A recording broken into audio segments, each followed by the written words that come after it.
Our hero's name is Cyrus, and he is a very proper guy. Some time ago, he received a type of system that makes women fall for him, and it causes them to attack him in a different way, if you know what I mean. It's obvious that he only makes this sacrifice to become stronger and help humanity. But when he manages to, let's say, have this type of interaction, he gains a lot of extra attribute points, which clearly tends to bring more problems than solutions for our poor hero. His world is filled with monsters and dungeons that are explored by heroic warriors, but he has his own quest and is searching for a solution to a demonic poisoning he suffered. His name is Cyrus, and he is the right guy who activated the system not long ago. It seems he is facing a battle where the soldiers are fleeing due to the high level of the monsters, while a non-human woman questions the power of human heroes. That is the demon princess Yas. She clearly thinks those there are no match for her king. Bella, a D-class heroine, tells him to run too, but he says he is there to ensure the city's safety and cannot do that. That creature thinks humans are quite weak, but our MC is convinced he can handle it. He decides he will not let this battle go, and the girl notices a strange interest in the guy. She screams for them to escape because her body can't take it anymore. One of those green creatures points out that there is still one standing. Then they go mad to kill that crazy one. The bizarre monster wants to use his head as a wine goblet for her beloved king. Standing there, he activates the login system. While the woman in a frenzy advances, he continues with the login, and with that bulky creature already on top of him, he activates it.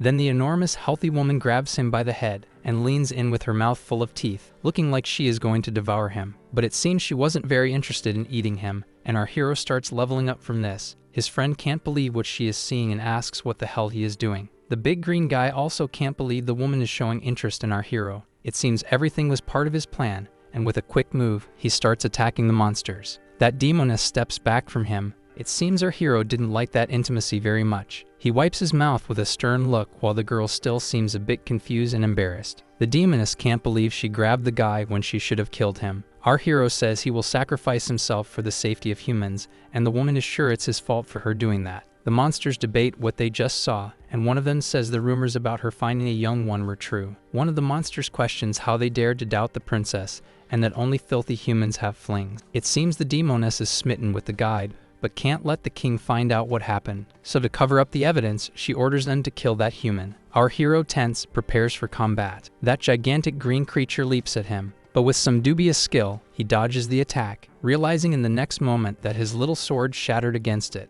Now he is surrounded by several of them. The monsters attack mercilessly, but our guy seems to bounce back. He notices that his defense didn't increase when he took advantage of the demoness, but his attack increased by 100 points, so he strikes with what's left of the sword and breaks the creature's axe. At that moment, another creature tries to catch him by surprise, but he moves quickly and turns to attack her, striking the monster and throwing it far away. His fighting companion can't believe that a Class F got so worked up. With a determined look, he thinks he will chop the guy into pieces, but he realizes he only scratched that bodybuilder. Then something catches his attention from behind, and he sees that demon princess attacking him again. Desperate, he defends himself from that powerful woman once more, and it seems the impact was quite strong. His teammate tries to defend herself as best as she can, and the horde of creatures seems to await the inevitable conclusion. Our hero feels the attack as the creatures realize the princess has caught him. One of the monsters takes the opportunity to try to kill our hero sneakily, but out of nowhere, a tail hits the guy and throws him far away. The monster falls on the other side while the princess just watches. No one understands what is happening there, and the woman tells them not to move. Today she will teach a lesson to this human,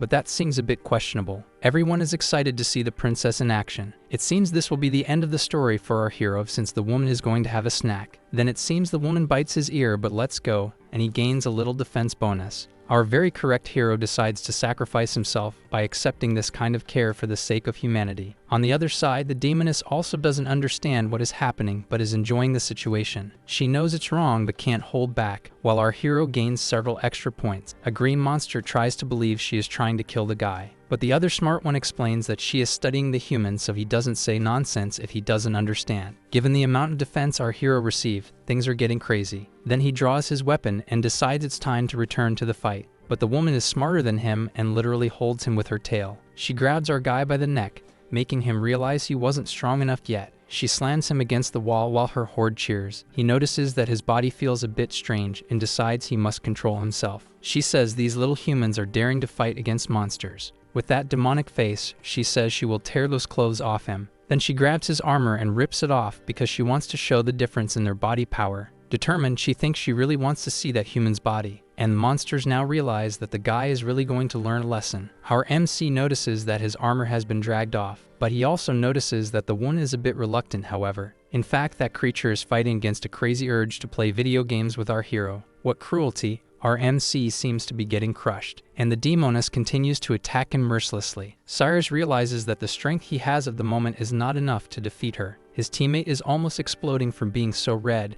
and tries to convince herself that they are just fighting. Our epic hero decides to sacrifice himself for the greater good, so he decides to boost his stats and embraces the woman. It seems his points are now increasing wildly, so things are heating up. A distinguished creature all decked out in armor is just watching, and drops her sword on the ground, calling it beloved concubine. Our guy seems to be enjoying himself, and the woman turns to look. The whole group realizes that the king is in the mix. He becomes furious upon seeing his beloved demoness in the hands of a human, but our hero seems to be turning into a big deal now. The demon king gets enraged and says he will kill him. The beautiful demoness says that's not quite what he thinks and that she can explain, while Cyrus prepares for battle. The guy is really angry. Someone hold the jealous one. The monster moves very quickly towards the couple, telling him to stay away from his woman. Then he hits our hero squarely, who barely defends himself. He goes flying and lands next to his companion, but he gets up and says he can handle it now. He realizes the guy just appeared in front of him and must be too powerful. That is the Demon King Bartley of Class A, and he says the woman said it wouldn't happen again. Shaking all over, the jealous one, the Demon King, claims she did it again. The woman shouts that he is the one to blame for all this, asserting that he took so long to arrive. The guy is left speechless, and the horde also seems to be in disbelief.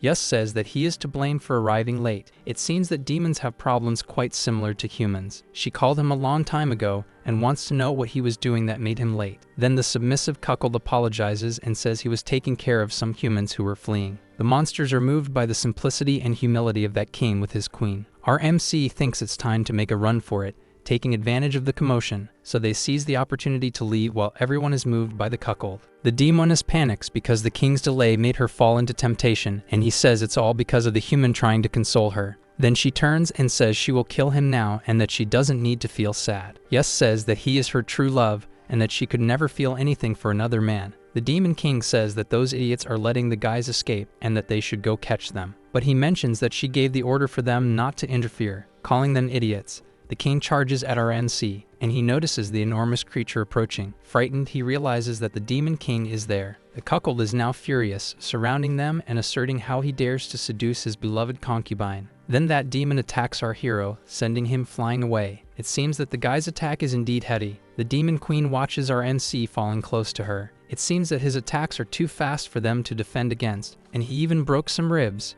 Without giving him time to think, the Demon King charges again and strikes him, saying he will split him in two. Furious, the guy says he will pay for seducing his concubine. He realizes that there is no way to resolve this, so he activates the system. And the woman quickly rises, striking the king and telling him not to hurt him. The monster seems unable to believe what just happened. Our hero takes the chance to run away quickly while the cuckold states the reason. He starts crying, explaining why this is happening. Cyrus, who has leveled up better with all this, thinks it's better to leave and resolve this later. Out of control, she says she really wants that human body. He holds the girl, telling her not to go after him since she said he is her true love for life. But the woman finds a way to break free from him and starts running after our hero like a madwoman. Then she leaps onto him with all her strength and falls, diving as if he were a swimming pool. And our hero, in the process, gains several attribute bonuses while the Demon King panics. He knows there is nothing he can do but be at her mercy. The cuckold king says he will kill the demon to bring her back to sanity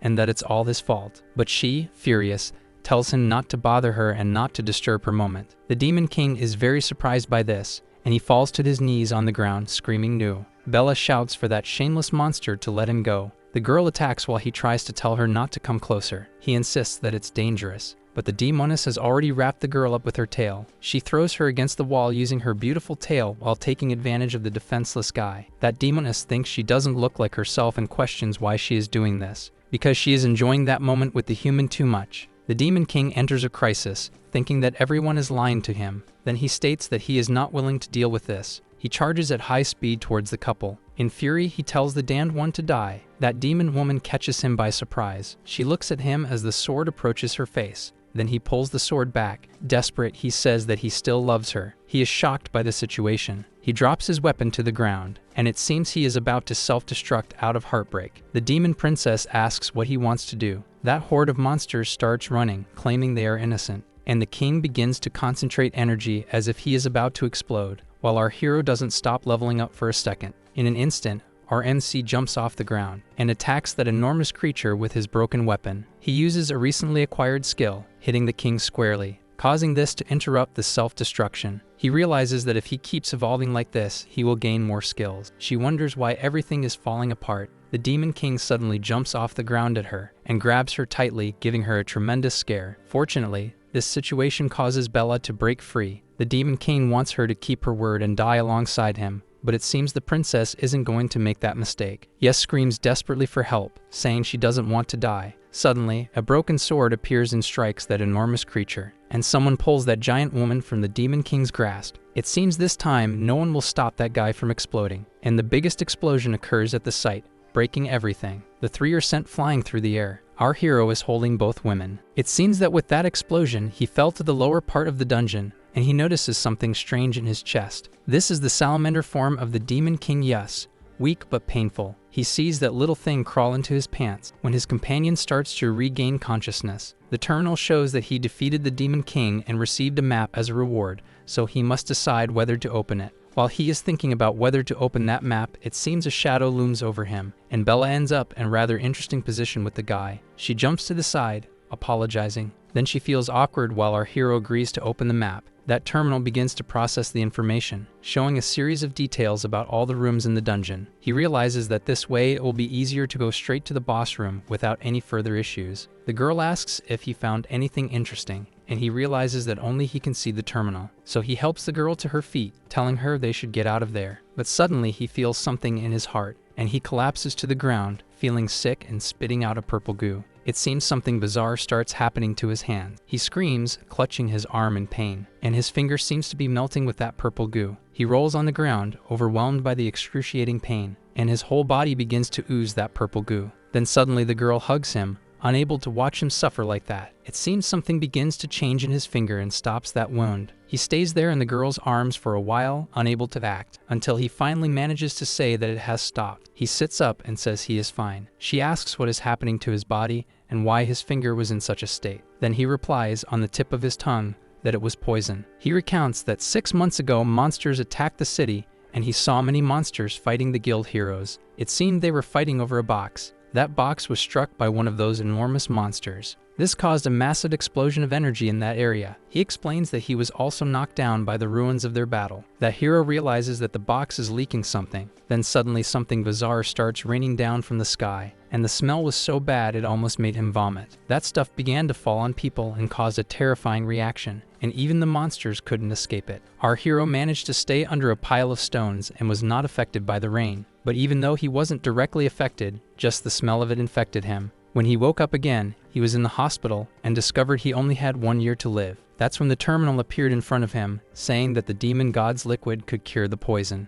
And it was there that he confirmed to the terminal that he wanted to become a player, receiving hints on how to obtain that liquid. Then he discovered that the antidote is exactly in the underground of that dungeon. Cyrus explains that it is a room with clothes and weapons, and they should go there first. So they start walking through that enormous dungeon. Nearby, a group of adventurers is making their way through the dungeon. The tank goes ahead to protect the group but ends up stepping on something. He is caught off guard and hit by that strange blast. With his shield destroyed, he begins to fall. Tyre, the vice captain of the Crusader squad, orders everyone to stay where they are and not move a muscle. He warns that if they move in any way, they might trigger more traps. They debate what to do now that the tank has fallen, thinking there is no one left to send ahead as a scapegoat. But they conclude that it wasn't easy to get this far and they must proceed. Captain Cyrus states that following the old rules, the one with the lowest rank must go first. So the guy named Mekui, ranked D, is thrown to the front. He is terrified, but Cyrus tells him to go ahead and find a way. He says he already knows the consequences of disobeying an order. The guy is scared to have to go first. The vice captain says he created an arrow that can bounce, thus increasing the chances of survival. But suddenly someone strikes and splits that thing in half. The scapegoat feels his life slipping away from his hands, and the captain says that if he catches another one of those stupid creations, he will kill the guy. The vice captain seems bothered by the man's attitude, but he orders that young man to get up and explore the area. He walks, trembling all over, terrified.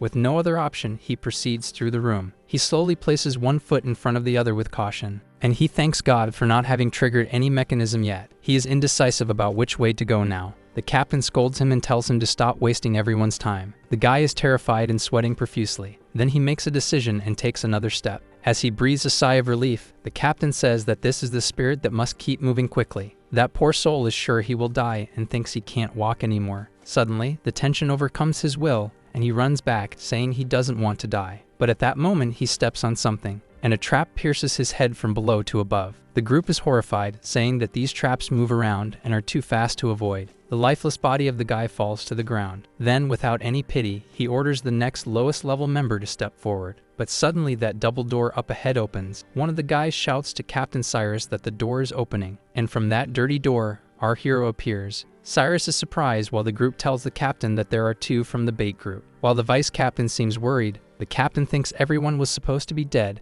and that someone there didn't follow orders. He calls Cyrus a bastard, wanting to know why he is still alive. But our Mixie seems surprised by this attitude. A day earlier, someone was pointing a sword at our hero, demanding an explanation, and the guy wants to know how he knows the color of his wife's underwear. Cyrus explains that he is training his senses for battle and can perceive the colors of everything around him, but the man doesn't believe it. He is determined to kill him, wanting him to explain while his friends hold him back. He says he will show the results of his training and will not allow him to doubt his integrity. And he starts talking about the colors and types that everyone is wearing there in a somewhat compromising way. That guy who doesn't want his secret revealed tells the captain to kill him already. But his other henchman says he can't do that in the city or he will be criminalized. So he suggests putting him in the bait group, and that way he will be eliminated without any direct involvement. Cyrus was just looking for equipment around there and wonders how he found the raid group. The guy asks him to come over, and as captain of the raid group, he is ordering him. But our boy, who is no fool, knows that he wants to use him to trigger traps. Hearing this captain say that if they are there, it is because they managed to avoid the traps. Cyrus says they have already lost a dozen members there and cannot go back, and he says he will do this for the good of the team.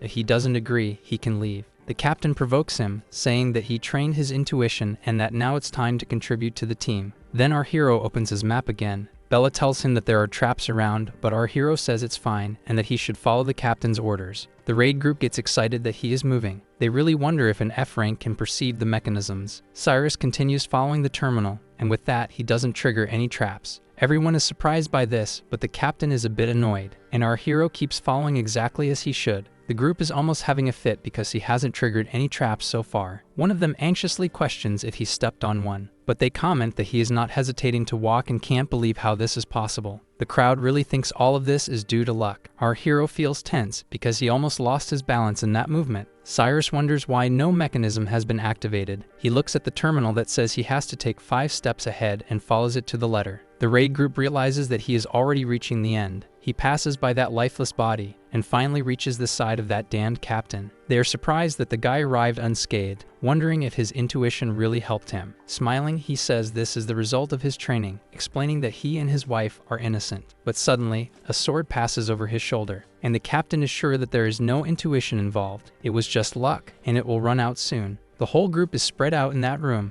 He notices mushrooms that buff monsters but give humans diarrhea. He wonders if she is hungry, and if she is, he could grab some mushrooms for her. Then he bends down and picks those things up from the ground. He starts to drool because the smell of them is delicious, but he knows he can't eat them since he is human. The captain approaches from behind, asking what he picked up. Then he takes them from his hands when he sees they are mushrooms. He says that everything they find in the dungeon belongs to his group, so he eats one of them, and that he is not qualified to steal anything without permission, ordering him to get out of his way. Cyrus says there are no traps besides the door, but the captain orders him to go ahead, and he says he won't let his valuable combat members take risks. He should go first quickly. Then he orders everyone to stay alert while our guy opens the doors. Suddenly, the guy starts to feel a churn in his stomach, and the doors are opened with the group's shouts telling them to stay alert. But according to the deposits, our hero is there, and everything is fine. The group is a bit on edge and thinks something could happen at any moment. The captain seems to be struggling to hold it together, and the group members smell something strange. Our hero moves forward and crosses that double door. Cyrus shouts, asking what is there while his stomach pain is getting worse. He concludes that it might have been the mushrooms and that he will start leaking if he moves too much. The guy says there are traps everywhere. He starts to run, telling everyone to follow him, but the captain says he didn't give him permission to run. Everyone is confused about whether they are running and if they are being chased. The guy is already in a critical situation and things are about to stink. They shout that they must have stepped on a trap and that by the strong smell,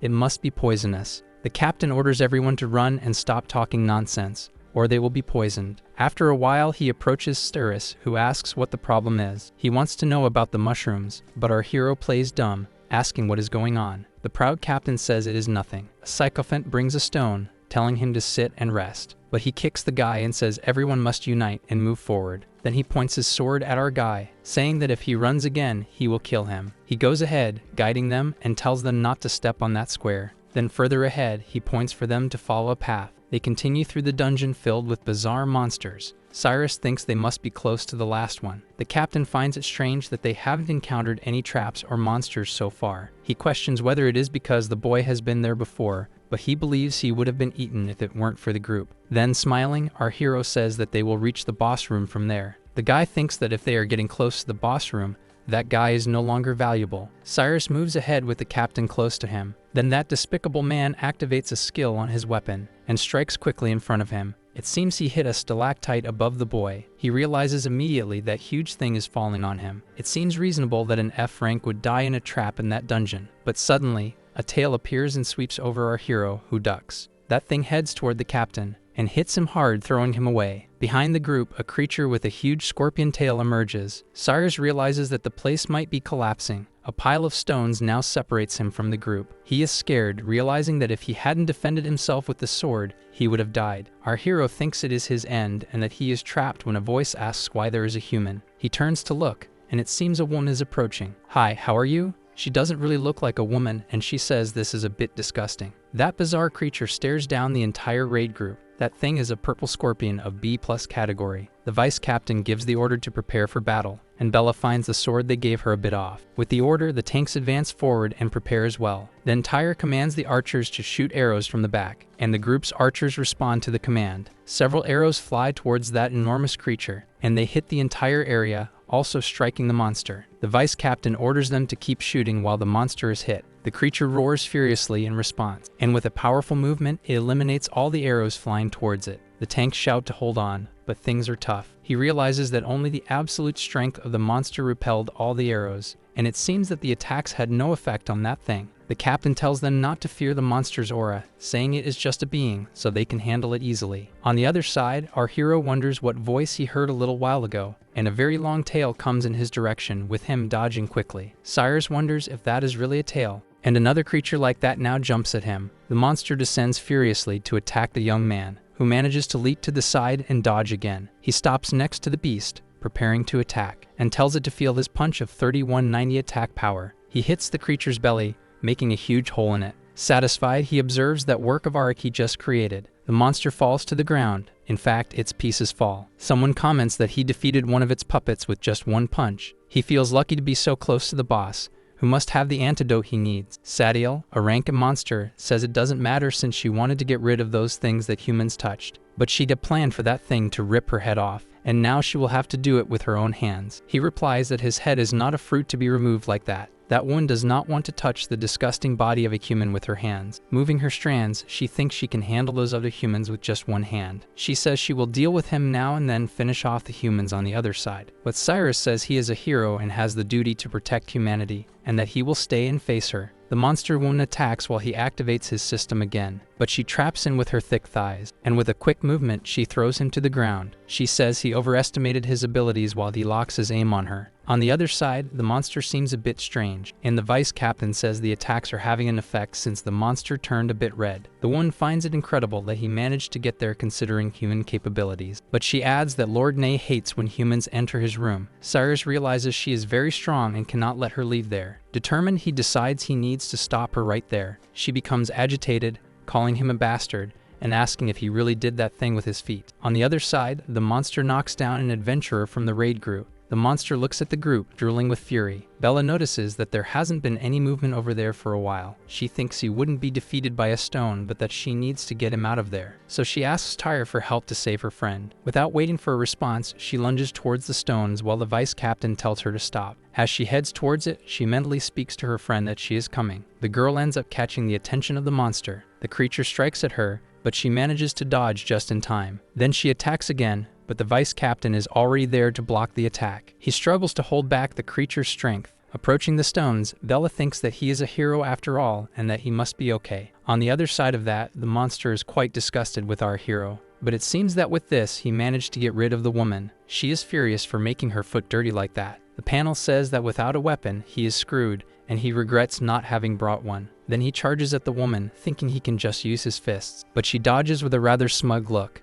and lands a huge kick to our hero's face. While smashing the young man's face, she finds his face quite nice. But still, she throws him against the stone wall. She thinks that face is really nice to kick. I'm sorry, but I can't assist with that. The raid group starts to hype up the captain for defeating the monster in that way. On the other side, it seems the woman has finished her task, and the guy boasts, saying that monster is nothing more than a punching bag for him. Meanwhile, our hero continues to gain an absurd amount of attribute points. The captain still thinks he is the strongest guy around, and the woman on the other side starts making a bit of noise. Suddenly, a dark voice asks Sadiel why she is making so much noise. Startled, she realizes it is Lord Nay. She quickly steps away from that guy, fearing it might go badly. She panics because she forgot Nay's order to quickly kill those humans and monsters. She realizes she needs to correct her mistakes. But our hero now looks like the devil and has over 10,000 attack power, so he asks her if she wants to keep playing. Sadiel notices that the oppression she feels from that power is very similar to Nay's. Worried, she wonders if she has to fight against someone like him,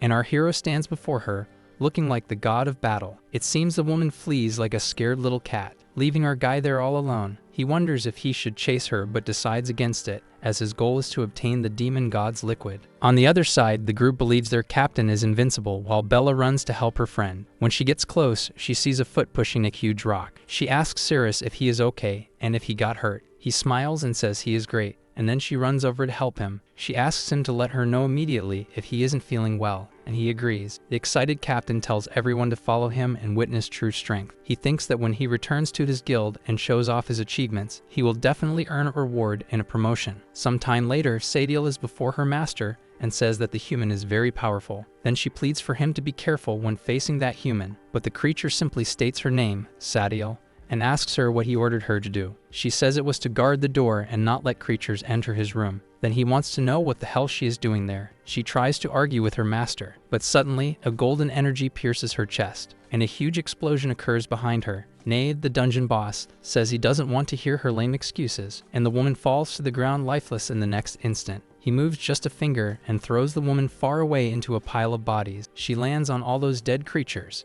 While Sadiel thinks she doesn't want to die there, he says she will only serve as firewood. He thinks that after so long, he is finally close to finishing, after using thousands of humans and monsters as firewood. Finally, the demon god's liquid started to boil. To his surprise, that door to his room explodes, and it seems people invade his space. He wants to know who is so brave as to set foot in his room, and the cocky captain says he is about to kick his ass to hell. The demoness questions if he is the powerful human Sadiel mentioned, with that boiling demon liquid behind him. Our hero realizes that his objective is right there. The commander tells everyone to listen carefully, and that no one is allowed to act without his permission. He adds that he will take down that boss by himself, and the raid group cheers for that. Ceres realizes that what is on the platform is actually the demon god's liquid. A huge magical symbol appears in the spot where the demon is. As the captain advances, the entire raid encourages him. That guy moves forward, knowing he will win easily. Then he strikes the monster, telling it to feel that terror, but the demonic creature points a finger at him, and a massive energy surges from there. That power starts to crumble the poor captain's armor, and he is thrown far away amidst the fragments of his armor. The raid group screams for their captain, frightened. He crashes against the wall, with the remaining pieces of armor flying everywhere. His companions rush towards him, asking if he is okay. Disappointed, he says that Sadiel was useless because that human only gained that power by being one of the strongest. He becomes desperate that his rank A armor has been shattered and is lucky to be wearing this rank S armor his brother lent him underneath. His companions go over and help him get up, but he wants to know what is happening with this dungeon and why there is such a difference in power between the monsters. So he decides to use the raid group to weaken the monster, and then he will take action again. He raises his sword and commands everyone to follow his lead, then tells them to attack with everything they have. The vice captain says it's going to go badly and that they should form a decent attack formation. Furious, he asks if he is trying to question his judgment. Irritated, he tells the young man to shut up, and that if he says to do this crap, they should obey. The captain tells them to grab their weapons and charge, assuring them that he will be their support. Believing in their leader, they advance against that monster. The demon says that the flesh of those humans is not good enough to be sacrificed on the altar, and adds that he wants them to know that between humans and monsters. The raid group continues to advance determined, and the monster unleashes a massive burst of energy against them. Our hero manages to hold his friend and the vice captain before they are caught. The people hit by that power are disintegrated. The creature watches with remnants of energy in its 4 hands. The captain is still alive and stands next to the enormous fissure caused by the attack. Cyrus panics upon realizing that his powerful sword has melted. The demonic creature begins to float, claiming that he didn't say he would cause terror. Almost wetting himself, he thinks he has to run because he cannot win. The vice captain observes an incinerated arm, and the guy runs away screaming with his tail between his legs, telling the survivors to flee. The vice captain gets agitated, calling him a damned idiot, when suddenly someone grabs the captain by the arm. Our hero asserts that he didn't say he would provide solid support to his companions, adding that he cannot flee yet. Full of authority, he states that he is still in command, and that if the young man wants to stay there and die, that's his problem. The creature declares how they dared to want to flee after entering its chamber and causing damage. Desperate, the captain tells him to look back because it is preparing the same beam again, and realizes that he cannot break free from that bastard boy. He screams in fear, saying that the boss is aiming right there and to let him go. Changing his stance, he decides to attack our hero to try to break free. But as he strikes, it seems he hits something. Cyrus grips his hand tightly and twists it as if it were nothing. The captain screams in desperation from the pain. Then he pulls Cyrus in that direction and says he must keep his word. At that moment, the creature unleashes another powerful burst of energy, and Cyrus throws the captain against it, telling him to be solid support for his team. The desperate guy sees that attack approaching his face, while the few who have survived run for their lives. That lousy captain gets hit, and his rank S armor also starts to break. He is thrown toward the raid group that is still alive. Determined, it seems that now our hero is going to step in. Bella says she wants to stay there, and the vice captain also wants to stay. But she says she will only stay there because of Cyrus, and that he doesn't have to stay, but he says he knows. He says he is a rank B hero, and that he is there to defeat monsters, not to flee. The boss declares that our hero is underestimating him because he hasn't fled even after seeing his power. But Cyrus is already attacking the boss with his skill. He strikes the creature's hand, which manages to pull its arm back before suffering any damage. But he gets excited upon realizing that the human is very fast. Leaving the creature behind, he runs, telling the demonic liquid that he is coming. The boss is confused, not knowing why the guy is simply running toward his altar. Then he wonders if his goal could be to grab the demonic liquid and not to kill him. Our MC starts running toward that thing. His duo of companions prepares to attack the monster while he tells them to stay away from his altar. The guy launches an attack thinking the monster let its guard down, but the creature reacts quickly and grabs the weapons of the two heroes without taking any damage. He realizes that Cyrus is indeed fast and compares him to a cockroach. Bella attacks again, intending to protect her friend. He advances rapidly while the creature concentrates its attack to hit our MC. It seems they achieve some result this time,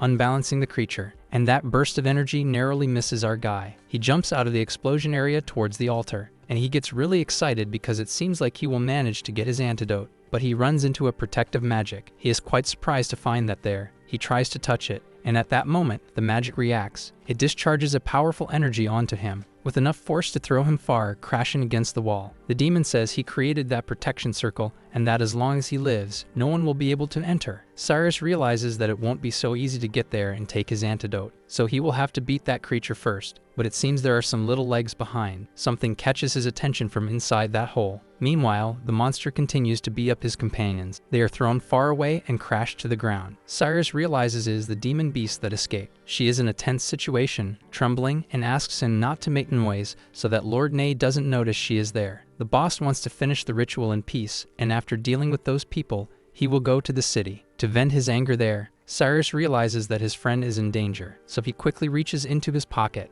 and places a mushroom at the cave entrance. The demon beast wonders if that is a restoration mushroom. He quickly runs to help Bella. That woman ends up grabbing the mushroom, and eats that thing left by our hero. While tasting it, crying, it seems she is developing feelings for our guy. Cyrus advances against the boss while the terminal shows that new weapons are available. A bunch of random cards flies around him, and he must choose one. The vice captain tells Bella to step back because he will protect her, and it seems the girl has a broken leg. Worried, he tells the terminal to stop that because he needs to save his friends. Then the details about the weapons are ignored, and he needs to pick a card, which is what he does. Out of nowhere, something happens in his hand, and a beautiful sword appears for him. Then he jumps onto the creature, telling it to taste his weapon, and delivers a powerful attack on the monster. But the creature holds it as if it were nothing. Smiling at our MC, the boss says that was just bait. He explains that his target has always been that extremely fast cockroach. The boss thinks he won't be able to dodge the attack from that distance, but Cyrus tells the monster not to underestimate him, as he never mentioned dodging. A cut appears on that monster's hand, and he mocks, saying that all he managed to get was a scratch, and that there is a difference in power between humans and monsters. But while saying this, his clothes start to tear apart. The creature seems to not understand anything, and Red questions where its clothes are. That duo feels embarrassed that he made the boss's clothes disappear. That sword has the power to make the enemy's clothes vanish, and he is a bit impressed with the boss's appearance. The creature becomes furious, calling him a filthy bastard and saying it will kill him. Without giving the enemy a chance, our guy attacks again. He attacks, but the boss manages to dodge this time. He checks excitedly, thinking that hitting just the hand made the clothes disappear. Then he realizes that if he hits the legs, the rest of the clothes will vanish too, and he needs to do all this quickly for his main ability to activate. He knows he needs to get close to the creature and keep attacking because it won't be able to avoid all the attacks. But not everything is easy, and he realizes that his ability has a 10-second cooldown. So in this case, he intends to change strategy and charges at the boss again. His goal is clearly the remaining clothes of that creature. So that sword strike barely grazes, but she manages to dodge. He feels a bit disappointed for missing again. The creature wonders if he is really trying to make her bottom clothes disappear too. And determined, he charges again to attack. But this time, that boss won't stay still and insults him. He lands a powerful kick right on our hero, and the guy flies far from the force of the kick. He plants the sword in the ground to try to minimize the impact. Realizing that the hit was strong, his nose gets scraped. Then he compares that pain from the broken nose to the toxin in his body. Going for the attack again, he concludes that that pain is nothing. The monster prepares to shoot energy at him again, and he charges in a countdown to use his ability. You manage to dodge that shot at the right moment, and now there are only 2 seconds left. Leaving the explosion behind, you continue advancing, and the reload has just finished. The monster realizes that you managed to dodge just as you disappear so quickly. Now it thinks that the creature won't be able to dodge, and it delivers a precise attack on the boss. It seems that it managed to hit this time, but something leaves it a bit surprised. That thing calls it a brat and says it wouldn't run away, but it mentions that you are slow and that it didn't make a big move just so you wouldn't be left without your clothes. Otherwise, it could have easily torn the boy into several pieces. It fires that shot again at our hero, who dodges once more, but it doesn't stop there, and it unleashes 2 more beams, this time hitting the boy, who sees on his terminal that the ability is on cooldown and cannot be activated. He realizes that 10 seconds are longer than they seem. Our hero is determined to eliminate that opponent, so he concentrates the power of his sword and strikes against that energy blast. That creates a massive shockwave, and his partners have to struggle not to be blown away. The vice captain is impressed that he neutralized the monster's attack, thinking he is stronger than he appears. Cyrus is quite excited because that sword is fierce, and now he doesn't need to dodge anymore. The boss agrees that it is difficult for him to kill him. Then he moves his arm to the other side and says there is a catch, and that it is quite easy for him to kill that woman with the broken leg. That leaves our hero desperate. He activates his ability. The monster releases the energy beam while he strikes, tearing off a piece of its finger. Then in a second, he is in front of that creature, but he realizes he wasn't fast enough. In the midst of that smoke and debris, he shouts his friend's name. The creature thinks that humans have these heroic and foolish attitudes, and that is why they are killed from behind by demon beasts. He realizes he is a bit late to help her, and there is only one thing he can do. So he locks his system onto the girl while the beam is almost hitting, and he uses his ability again, jumping in front of her. In an instant, her armor shatters. They realize that just the consequence of his movement broke their armors, and an explosion occurs at the location where the beam was diverted. The monster gets angry and realizes that he managed to avoid that again. But something starts to happen in the middle of his altar. The boss realizes that he forgot to feed the fire of his ritual and needs to maintain the temperature. Otherwise, everything will be in vain. On the other side, the girl seems to be feeling a bit strange. Her body is getting too hot. Your friend holds your face between her hands, and she seems to be a little out of control, leaving the vice captain embarrassed. The girl is unstoppable, and she approaches you to kiss, But in the next moment, she remembers herself at 8 years old, all awkward. So she pulls away and runs off, shouting, while the captain asks what the hell she is doing. Bella seems unable to believe she took the initiative to kiss the boy. She feels super embarrassed while the captain says she is very red and worries if she is poisoned. It seems that if things go wrong with the demon god's liquid, she will take another 100 years to prepare it again. And she definitely doesn't want to wait all that time again, so she makes those bodies float around. With a wave of her arm, she directs those bodies to the fire, saying she will finish the liquid now. Our MC is worried because it seems the demoness is trying to dry that liquid. He knows he needs to stop that quickly, but the boss is too fast. So there is only one way. He will need to elevate his strength so that the demoness cannot defend herself. Nair believes that the bodies he placed are enough to reach the maximum temperature. Cyrus says he has thought of a way to defeat the boss but needs everyone's cooperation. So he says that the two of them need to do some things. The woman is in shock and super red at this proposal. The vice captain can't believe the boy can be so vulgar, but he explains that it's to increase her strength. He says he knows it must be difficult for her,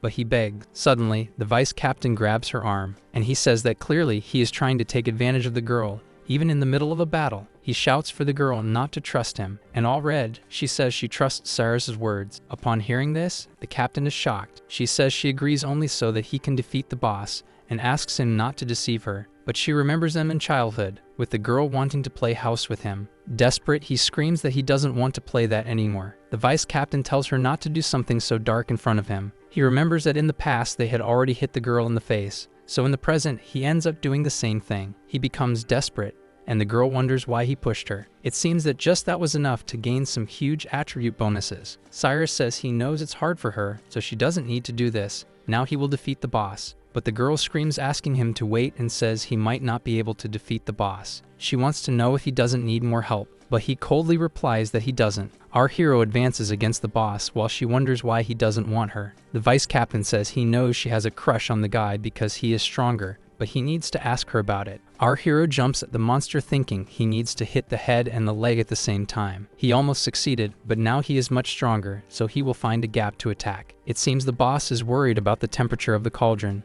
which is not rising quickly. So he decides to use those filthy humans to solve this. He flies towards our hero, telling him to take pride, for he will become fuel for his sacrifice. Then it's time for her to unleash all her power. The demoness screams that she wants those humans dead quickly, and our hero is truly impressed by the size of that. She concentrates her power into a massive attack again, and he prepares to withstand the incoming attack. He holds that enormous power while being dragged. He realizes that his magic points are being consumed very quickly. The boss continues firing without mercy, and on the other side, our hero is almost out of mana. With a sword movement, he disperses that attack. She looks satisfied with that result, and at the terminal, our hero desperately realizes he can't use any more skills. The demoness notices that his magical power is gone, and he is now devastated, thinking he will be dragged away. But suddenly, the woman doesn't give up and grabs his head, pulling. She says he clearly needs her help. She thinks Tyre is a good man while he is almost having a heart attack at what he is seeing. But some time ago, he said he already has someone else in his heart and that this won't change. Then she gives all her love to our hero, and it seems that his power is rising rapidly. A huge energy explodes from our hero as his attributes are absurdly increased. It seems he can't believe what he is seeing. He stands with fierce energy flowing from him, but she says that no matter how much stronger he gets, he remains just a human in front of a monster. While saying that he is nothing more than an ant, the guy simply disappears. And the boss says that regardless of the attack, she will always be able to dodge, but he passes by her with absurd speed using his special attack. She screams desperately as her face is injured. She begins to activate her final ability, and the demoness screams furiously for having become a little uglier. She concentrates a huge, furious magical energy. It seems that this time she used all her power in one attack, and our hero prepares to defend himself. Then she unleashes that absurd energy against him. On the other side, he moves his sword, launching an attack to meet hers. His powerful attack pierces through the demonesses. She seems to have been hit squarely this time, and Cyrus stands there in the middle of that smoke trail, acting tough. His companions are sent flying by the impact of the attack. In the next moment, that boss is sprawled on the ground, and it seems he has won. He turns to complete his mission. Then he approaches that altar he desires so much. Desperate, he wonders why the magical restriction is still active. She rises, saying she hasn't been defeated yet, and that she will never allow him to touch the demon god's liquid. Our hero realizes he needs 9 seconds to use the ability again, but he hears someone nearby shouting for Bella, and from afar he sees that his companions are in trouble. His friend is very low on health. That creature says it won't let him keep breathing and wants to see who will come out on top. He turns back to that demoness, but he runs past her, ignoring her. He quickly reaches his friend and picks her up in his arms. Then he grabs the vice captain by the collar and retreats from that place with his friends. The demoness is left behind on the ground suffering. He asks for the map to open and shows him the nearest exit. He knows he needs to get to the hospital as fast as he can, but he comes face to face with a huge creature in his path. He realizes he doesn't have much time if he wants to save his friend. He remembers the girl being teased as a child for being very ugly, and a boy saying that with her looks, she should consider playing gorilla. The children say that anyone who gets close to her will become infected and also become very ugly, but our hero retaliates and hits one of those girls. Meanwhile, back in the present, he carries his friends and makes his way past that huge monster. With one attack, he manages to break the creature and move forward. He remembers when he went to comfort the girl, saying he would play with her, and that he would take responsibility for her. He stabs that huge creature in front of him to avoid wasting time. He continues on, telling Bella that she will be okay. Back in the boss's room, she thinks that it's almost over and that she needs to maintain the temperature, so she decides to take a final action. She sacrifices herself to raise the temperature of the fire. A hideous creature spits out something powerful. That monster blows its attack at our hero and his companions, but he manages to dodge it and goes around the creature from above. As that demoness throws herself into the fire, she says she can no longer serve the sacred demon god. And on the other side of the dungeon, our hero destroys another creature. The monster falls to the ground as they continue their way to the exit. He realizes something is strange and that the enemy has been defeated, but that doesn't matter at the moment. He needs to find the exit to save his friend. Nearby, it seems someone has managed to escape that dungeon, and the surviving group realizes they got out thanks to that captain. They comment that it was close they didn't kick the bucket and blame Ceres for losing his armor. They notice someone else is coming out of that hole, and the group says that Captain Ceres is also alive. He comes with a grim expression, carrying his companions. The damned captain draws his sword and is furious that Ceres followed them to escape. And, as captain, he declares that he has lost his qualifications to be on an expedition team. He adds that he shouldn't think about using the guild's medical resources for them. Then he says he will make sure he doesn't do that right there, but in the next moment, our hero steps on him like a bug, crushing the guy into the ground without giving him the slightest importance. He says he doesn't have time to waste on him. One of the guys in the group says he is dead for daring to step on the captain. The guy panics because Ceres only kicked the captain and knocked him down, and they need to take him to the guild hospital. Our hero succeeds and manages to get his companions to the doctors in time. Now he can breathe a little easier for having done what he could for his friend. But he knows he needs to return to the dungeon as soon as possible because he needs that demon god's liquid to cure his poison. Inside the dungeon, something strange begins to happen with that demonic liquid. That thing starts to spread throughout the room. Then it takes the form of something profane. Sadiel wonders what Lord Ney invoked by sacrificing himself. That creature begins to move and emanates a powerful aura from the altar. The demon girl notices this and feels as if she is being hit by several needles in her bones. That entity feels a familiar sensation as if it were in a known place. That creature is the demon god Azahoth. She panics, realizing that things have gone wrong, but the creature senses her presence. Then it floats to that crack in the wall and gently runs its finger over that stone, causing a huge explosion shortly afterward. Creatures nearby witness the situation and wonder why the entire floor is exploding as they fall. The demon god observes the girl prostrated before him. It seems he has opened a hole to the top of the dungeon. The monsters that fell there realize they are in Lord Ney's room, and besides that, Adam Joel collapsed in such a way that they can even see the sky. At that moment, the demon god says Ney is dead. He now needs a servant, but the monsters around only think about fleeing. One of them throws himself to the ground, begging to become his servant and stating he would serve anyone more powerful than Ney. And all the others follow his idea, offering themselves as servants. But that entity observes them and says they are very ugly. In the next moment, they all begin to simply explode, and it adds that it does not want any kind of minion that is very ugly. Then it looks at the woman in front of it. It approaches her, saying that she seems good, and asks her to lift her head and open her mouth. The girl, crying, obeys, and it extends its arm, commanding her to drink. In the next moment, she feels something strange. Her entire body begins to heal instantly. It says that the liquid flowing in her veins will heal her of everything and strengthen her, and during the digestion process, it will give her immense pleasure. It says it is already getting dark, then commands her to find a clean room and wait there. Some time later, already at the guild's headquarters, a guy in golden armor crushes another's head on the table. That is Rank S. Darren, and he wants to know how the guy failed the mission. Cyrus apologizes to his brother. He tells his brother that they have to do something, or they might discover the criminal schemes the guild is running. He releases the young man and tells him to shut up because he already knows that. Then he wants to know who was on the team that did not follow the orders, and the captain says it was Cyrus. Darren says to place all the blame for the failure on that guy, and his sentence will be death for desertion. Meanwhile, our hero arrives at the dungeon and realizes it has collapsed. Running to the altar, he wonders if the antidote is still intact, but what he finds does not make him very happy. He notices that everything is empty. Nearby, the demon girl has found a place and is waiting for her new master. Suddenly, Azathoth touches the girl, who asks him not to do that. But the demon god seems unconcerned with what the girl desires. She realizes that something very cute is touching her back, and the demon god gives a little blow in her ear, making it turn red. The girl jumps forward, managing to free herself from his arms. Then she looks back and is surprised by what she sees. A woman with white hair asks what is wrong, and if she does not like hugs. Sadiel questions if it is the demon god, and she explains that at night she loses her power and takes on her true form as a girl. Then she explains that during the night, Sadiel must protect her and eliminate any hostile intentions, but she says not to try to kill her, as it could end her even in this form. Our young man continues exploring and finds another empty room. He believes that the demon god's liquid must be around there and still has hope. She said she did not want it to be this way, but that she does not have her complete form because her heart is sealed in the Heroes Guild. But she will restore her power in the morning and go to the Heroes Guild to recover her heart.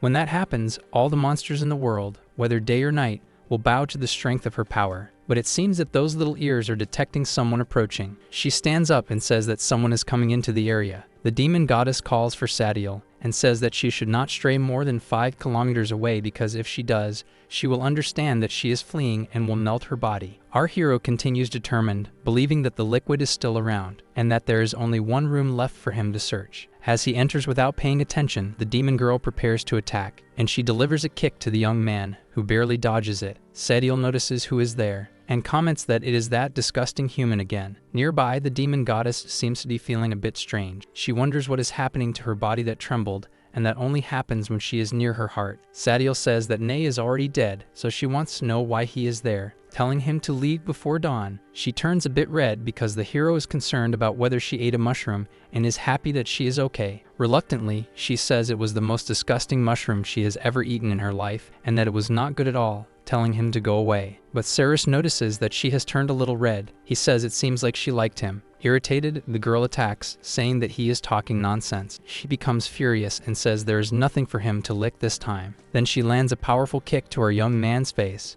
complete that your feelings for humans are just disgust. But suddenly our hero disappears. She realizes that even after hitting him, he managed to escape, and our MC is in a hurry to solve his problem soon. Anxious, he reaches the door and can practically feel the liquid of the demon god inside. So when he opens that door, he comes face to face with the biggest woman. Our guy doesn't understand anything, thinking she is a human. He even gives her a little squeeze to see what's up. Sadiel asks her mistress why she left while our hero steps back surprised. Then the woman prepares a special attack and hits our hero right in his weak spot. He starts to feel something quite bizarre. Then the demon goddess is surprised to realize that there is a part of her heart there. He pushes her away, somewhat irritated, and asks what the hell the crazy woman is doing. We then realize that she is the liquid of the demon god he was looking for. The guy doesn't understand anything and questions why his antidote turned into a human. Then he quickly takes her hand and makes a small cut on it. Next, he puts his mouth there and starts to drink. She turns a bit red but seems to be enjoying the situation. But she realizes that she hasn't been cured of her poison and only has 101 days left to live. She knows that since she is a human at the moment, her liquid loses its effects. Sadiel steps in, kicking the guy and telling him to leave his mistress alone. Our hero dodges and steps away from that overly dramatic woman. The demon goddess realizes that her heart has become an essence and has stored itself in that filthy human's body. Excited, she realizes she can recover everything by sucking it back from that body. Cyrus wonders if the antidote would be other liquids from her body, while she wants to turn him into a paste and absorb him. The best way to find out is to take it out and then test it. Suddenly, something unexpected appears in front of her. A half-spider woman appears, saying she traveled miles to find her lord. Ghana is overly excited to have found her mistress again, and says she never took off that little bell she gave her. That bizarre woman says she has already proven her love, and now wants to know if she can devour her so she will belong only to her. Out of nowhere, our hero grabs the demon goddess, and jumps away, pulling her from the spider woman's grasp. He leaps with the woman through that hole in the wall, wondering how a boss-ranked monster appeared out of nowhere. But he decides to take her to a safe place first. He keeps running, leaving the two women behind. The spider woman, furious, screams wanting her mistress back, and jumps after them, telling the human not to run away. After a while, they manage to shake off those monsters. She learns that he took her to the guild zone, which is his home. Azathoth realizes that things have been quite easy, and after recovering her power, it will be easier to spread terror. She then hugs Cirrus, calling him her dear hero. She explains that she was cursed, and that if she doesn't find a man to play a video game, she will die. She begs her dear hero to save her, but he says he cannot exploit her vulnerabilities. She pleads, saying she is in a lot of pain. Poor our hero is in an internal conflict, not knowing what he should do, but it seems that his responsibility as a hero will win this time because he needs to help people. He decides that he will make this huge sacrifice for her. It seems he is getting closer to regaining his power, and then he will be able to kill each one of those humans. But suddenly something catches our hero's attention, and he asks how she can have a tail. I suppose the tail should be behind. Something is not right. Get out of there, man. He becomes desperate when he realizes what that huge thing is. He screams in fright at the size of that thing, and thinks he is a huge idiot. He crawls away as if he has seen a ghost. He leans against the wall, and even the salamander can't handle the pressure. Poor thing. He stutters and asks why the girl has a sword that big. The girl corners him against the wall, more armed than a medieval knight, and she says that the brave hero agreed to save her. She knows that as dawn approaches, her body is already changing, so she appeals, saying he cannot go back on his promise. Already practically on top of our guy, she questions what that is, and something starts to happen beside them. That salamander becomes yes again, telling her master that she is very hungry, begging for her master to save her. Saved by the bell, he says he will help the other one first and then come back for her. He runs to the kitchen to prepare something for his wife to eat. Desperate, he thinks he can buy some time by making the food, and he knows that if he doesn't save the demon goddess, he won't get the antidote. Now he is in a delicate situation and thinks he can't do this. She definitely doesn't want to wait until dawn and needs it now. He arrives in the kitchen thinking that since he doesn't want to do that, there is a solution, and he dangerously approaches our hero from behind. Then she grabs him while he is cooking, and the guy nearly has a heart attack. He runs again, desperate with the pot of food. He says he will save the other girl first and mentions that the food is ready. That body is still very weak, and she can't overpower the boy. Arriving in the living room, he sees a little tail leaving. He finds her in the bathroom drinking something. He is startled that she is drinking disinfectant, but she says it tastes great. Sometime later, she is already eating, and the demon goddess says it's her turn now. But our hero trembles and asks to be heard. She attacks him, saying she doesn't want to hear any excuses. She throws him against the wall, saying she wants to do this now while the other woman eats like crazy. The terminal shows that his items have reached their usage time limit, so his armor simply disappears. It seems the demon goddess gave him a bit of luck. The terminal wants him to complete a mission to go out as he is, and he feels quite embarrassed about it. It seems that if he doesn't complete the mission, he will be sucked into the reverse paradise. The door starts to open, and he takes a peek inside, and there he sees a bunch of muscular men in their underwear posing. Desperate, he screams that this is terrible. He wonders how he can cover his private parts with something so small, and thinks it's impossible. He says he needs to go outside for a moment and asks Yes to take care of that woman for a bit. Yes is surprised that this is how humans go out for a stroll. Then she offers disinfectant to the demon god, who says he is not really interested. He has a brilliant idea and uses a cloth to cover his face, so no one will know who he is. He decides to run to a kind of place with shops so he can finish this quickly. That spider woman realizes that the human can indeed run very fast, but she still manages to sense his presence in that area. Sarah starts waving his arms naked, drawing the attention of others. People are startled and think very poorly of our poor hero. Those guys try to stop him because he is heading toward a place with even more people. Back at his apartment, Yus notices someone approaching. Sadiel arrives at the location and says she finally found her master. She says that this is the hero's place, and if they are caught here, they could end up in trouble, but the goddess says it is almost dawn. It is nearly morning, and she knows that when this happens, she will easily be able to track the guy. Sadiel searches for the boy as ordered, thinking about what will happen to him after she regains her power. And clearly there won't be much left of him. From the top of the building, she sees a commotion in the street below. The naked guy continues running, waving to everyone, and the general chaos only increases. He is almost completing his mission, when suddenly, a huge spider monster appears in the area. He looks at it as debris flies in all directions. People scream that there are monsters and order an evacuation until reinforcements arrive. He realizes it is a critical moment for monsters to appear, and that until he finishes the mission, he is rank F. The terminal instructs him to complete the quest as soon as possible, and he is a bit surprised by this. A signal warning of the monsters is emitted at that moment, and some people start fighting the monsters nearby. The guy grabs one of the spider's legs and asks for a weapon. Our hero just waves and says that sounds great, And not believing the situation, the guy thinks that the monster might be tearing people's clothes off. That huge spider seems to be taking advantage of the situation, and the desperate guy says she managed to break free. At that moment, an armored man appears and splits that monster in two.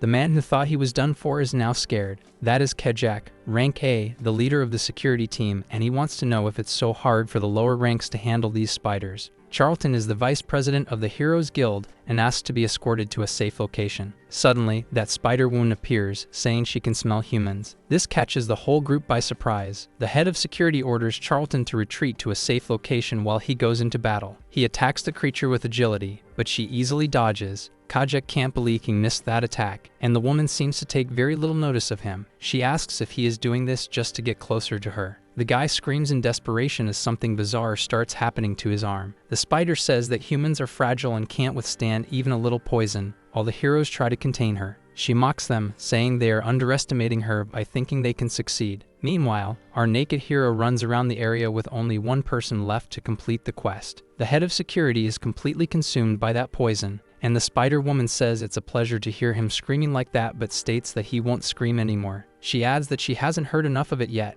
The naked hero appears, saying to let that guy go. He has finally completed that quest and tells the fat guy to look at him. Summoning his weapons again, he says that everything has returned now. His terminal instructs him to choose his card carefully. Then he picks the one he chose, and acquires the silent divine finger weapon that allows him to swap the bodies of enemies with other things. Furious, she screams, wanting to know where the human has hidden her master, and he replies that he won't give her up. Then she decides that she will kill him and find her master on her own. That huge spider attacks, but our hero manages to dodge. Then he takes an attack stance and goes to test his new weapon. She seems to feel something a bit embarrassing. Not understanding, she appears to feel as if someone is touching her body. Then that triggers the rest of the ability, and she collapses to the ground. She lies there prostrated while our hero observes. He wonders if he touched her body, and that when she screamed, an invisible force hit her. Then he realizes that this is the ability of that human. She said that her body and mind belong to Lord Azathoth, and anyone who touches him will die. Then she gathers all the toxins in her hand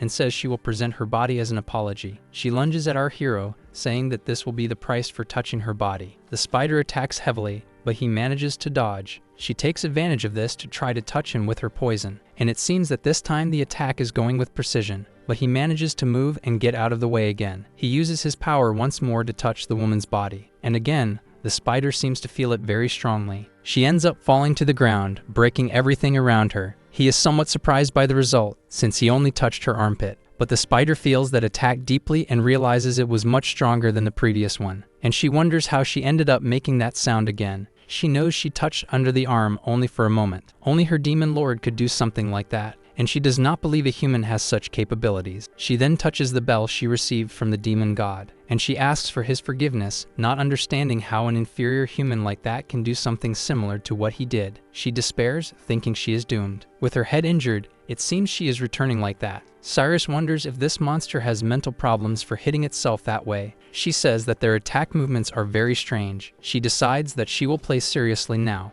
Then she removes the weapon from a strange place. He thinks that the spot where she hid the weapon is quite peculiar. What matters is that he starts calculating the places he touched on the walls and that represented parts of the woman. Then he turns and runs, thinking he already knows where he will touch now. And the spider woman leaps toward him, believing he is fleeing. While pursuing him, she says it is already too late. Then right above him, she prepares to deliver her attack, but our hero jumps, managing to dodge at the last moment. He says that his agility is greater than hers and that he will not allow himself to be caught off guard. The spider woman replies that she knows this while throwing something in his direction. He defends himself, but it seems to be spider web, and he gets stuck against the wall. He tries to struggle to get free, but it is useless. She approaches and says that he cannot escape. Then she prepares to attack him, commanding him to die. At that moment, our MC manages to free one of his hands, and he touches an area of the wall thinking that, if he is correct, it would be the inner thigh. Caught off guard, the woman begins to feel it again. She tries to hold back from screaming, but our hero continues working with his hands. He concentrates intensely so that no sound escapes, and she remains motionless. After a while, very flushed, she realizes that she managed to endure, and that if she does not scream, she will not be struck. But when she looks ahead, she realizes that the human has managed to escape. He says he had already warned that he would be able to get out,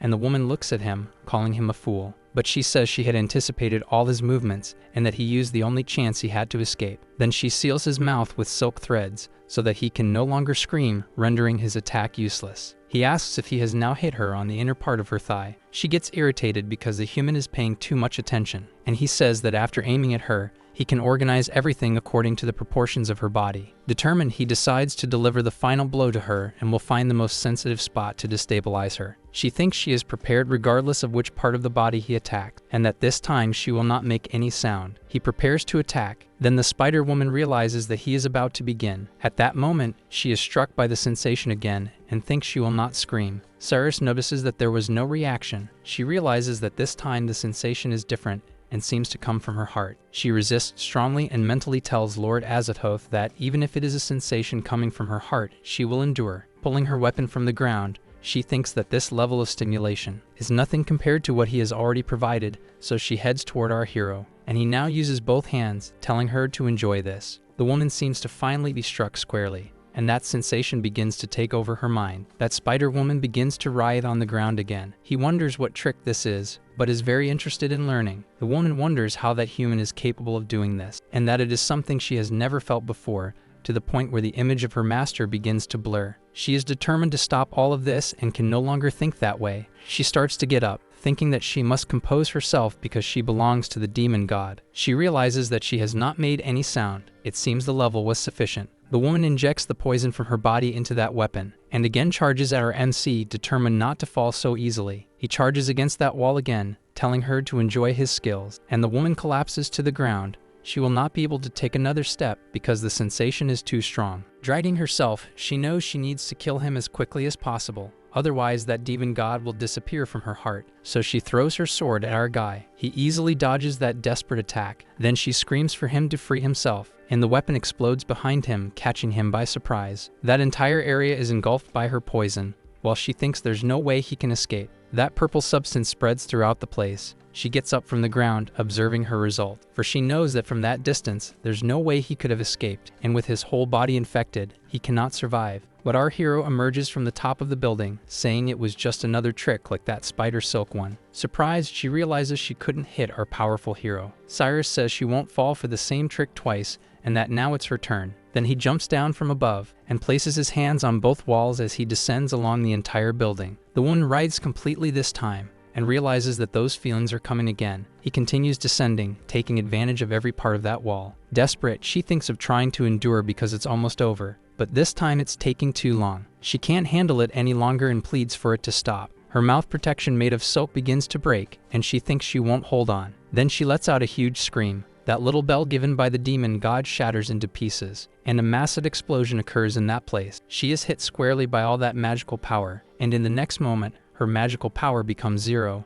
and she turns into a cute little spider. The terminal shows that the enemy has been eliminated and the weapons have returned to the system. He walks towards that completely ruined place, and he reaches out to grab that cute little spider. The terminal shows that he gained the boss's abilities and still earned her admiration. Excited, he realizes that he can now poison his weapons, but at that moment, the demon god appears right behind him, saying that he caught him. Sediel lets a few drops of her wounded finger fall to the ground, and in the next moment, she simply disappears.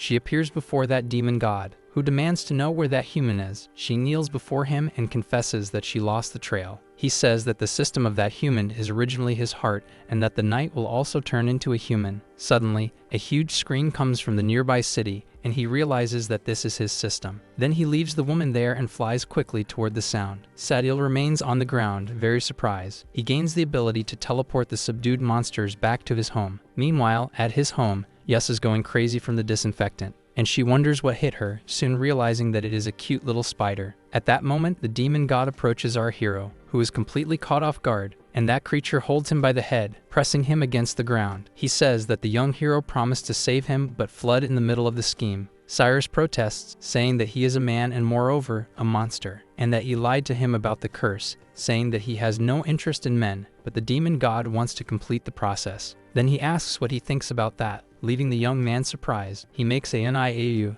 asking if that makes him more interested in him, but Cyrus says that even so, he will not accept. He says that no matter what he becomes, he is not interested at all because he does not like men, but the demon god easily catches his punch with his hand. Twisting his hand, he questions whether humans do not like those things like black stockings and little ears. He thought he could have a little fun with him, but was rejected, and that is really sad. Thus, he will have to resort to some more drastic measures, bringing the young man's finger to his mouth. Our hero becomes desperate with this attitude. He jumps back, telling him not to do that. But the demon god seems excited and says that he has a very sweet taste. He explains that no matter what he does, he will not be able to escape. He recounts that he maximized the level system a long time ago, and that even if he runs, the result will be the same. Azathoth says he will show a different kind of fun, and if he agrees to follow, he will give him the cure. Cyrus says that if this is the only way to get his cure, he will let his body melt completely, and that he will never do that with a man. The demon god is starting to lose patience, and he says that since he is not obedient, he needs to be disciplined,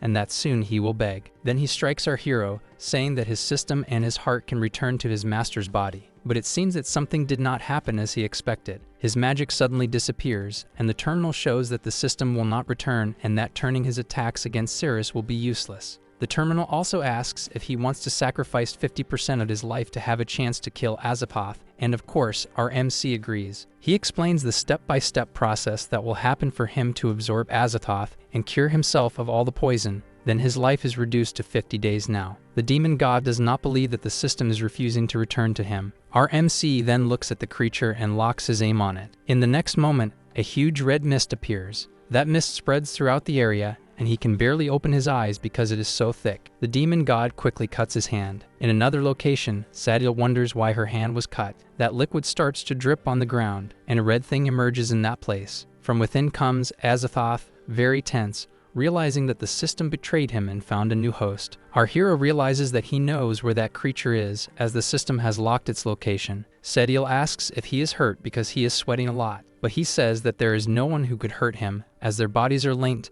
and the injuries would go to her. She asks if he killed the human, but Azathoth says that his attacks are useless against him. Besides, she is very interested in him. Since he has been with the system for thousands of years, he knows he can kill the human with pleasure instead of attacking him. He knows that if he kills the boy, the system will come back for him because it's hard to find a host, and when he becomes human, the system will lose its location. So he gives the order for Sadiel to go out at night and find that guy again. The demon goddess wants to know if Sadiel managed to acquire that transformation magic, because that night she will become human again, so she needs to maintain her disguise. She is quite pleased with that appearance because she knows that human boys love to save the helpless damsel. Sadiel wants to know if it is really possible to die from extreme pleasure, and Seidos says yes because she herself died that way. She becomes furious, questioning why the system abandoned her and chose that human instead. Meanwhile, our MC thinks he only has 50 days left to live and needs to find that demoness as soon as possible. He knows that time is short for this. Then suddenly, the poison inside his body starts to torture him again. This time it seems to be affecting his foot,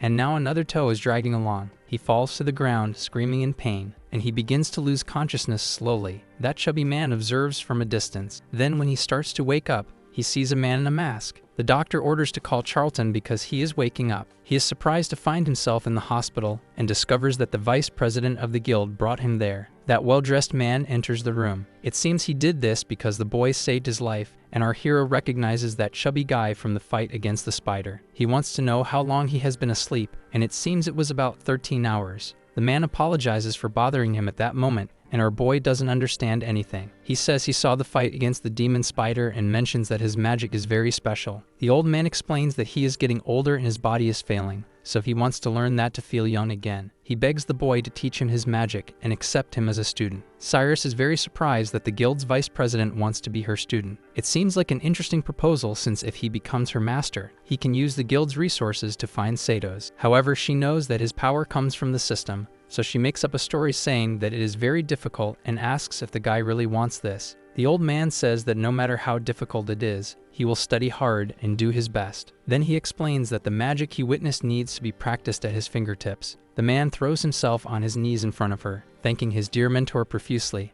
and our MC, feeling embarrassed, asks him to get up. He asks him to keep it a secret because after all, He is the vice president of the Heroes Guild. Then Daisy knocks on the door looking for that man. In that document, there is a photo of our boy stating that he is a deserter and his punishment is death. She explains that the papers say he disobeyed the captain and tried to flee, but the vice director realizes that this is a trick. He tells everyone that he did not flee and that he was the one who killed the dungeon boss. She mocks him, saying that he and his two friends of rank C and B could never kill a rank S boss. Our hero wants her to send someone to verify, and she says that has already been done, but he has to explain why he fled. The vice director interrupts, saying that he doesn't need to explain anything, and the woman gets agitated, saying that he is breaking the rules. That man says that Cyrus will be able to accompany him to the guild banquet, and our hero gets excited about that. Feeling better, he searches on his terminal for the location of that demon god, and he is surprised to see that he is getting closer and closer to him. But suddenly he realizes that he is not heading directly towards him. He gets up, running from the hospital,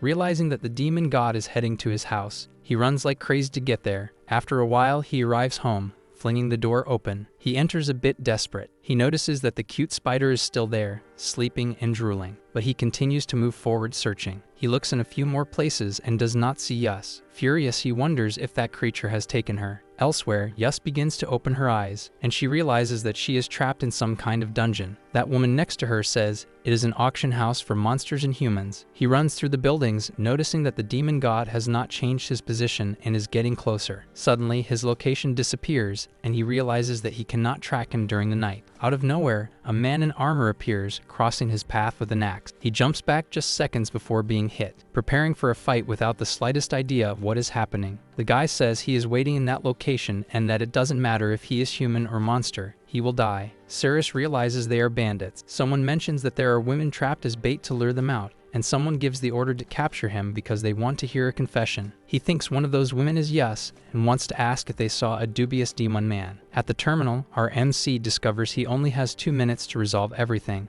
After that, he will be rank F. Yus is trying to free herself from that, but it's useless, and since she couldn't play video games with the guys, she is weak. The trapped woman is surprised that she doesn't want to return to the dungeon, but she explains that she prefers to stay in her master's nest. Then suddenly something bursts in front of them, and a guy enters through the hole, crashing into the wall. He falls to the ground defeated. Our hero enters thinking he has finished this in 2 minutes while Yus calls for her master. He receives a quest to beat someone and make her scream. If he fails, he will be paralyzed for a while. He panics at the sight of the man being unconscious. A girl screams, begging the warrior to save her. He becomes worried because the demon god could appear at any moment, so he needs to finish the mission. Cyrus goes over and frees his servant Yus. Then he says he needs to do this by slapping the girl. She questions what her master is doing while the terminal shows that he is progressing in the quest. He explains that to save them, he needs to beat them up, so please don't mind. The demon goddess realizes that the boy isn't so nice after all and is trying to take advantage of her. She asks him to please free her and doesn't mind if he beats her. He can even make her his girl. Our hero goes over and frees the woman. Then she flies at him and hugs him, saying she had been kidnapped. She was very scared because she would be sold to goblins. As she says she now belongs to him, Cyrus raises his hand and gives the girl a hard slap. But he is surprised by something there and wants to know why she isn't crying. Then she asks if he can do that again, leaving him somewhat scared. Suddenly, he falls to the ground like a tree. Yus worries about her master. She then advances on him, saying she is in a lot of pain and needs his seed, because otherwise she might even die, and asks why he isn't responding.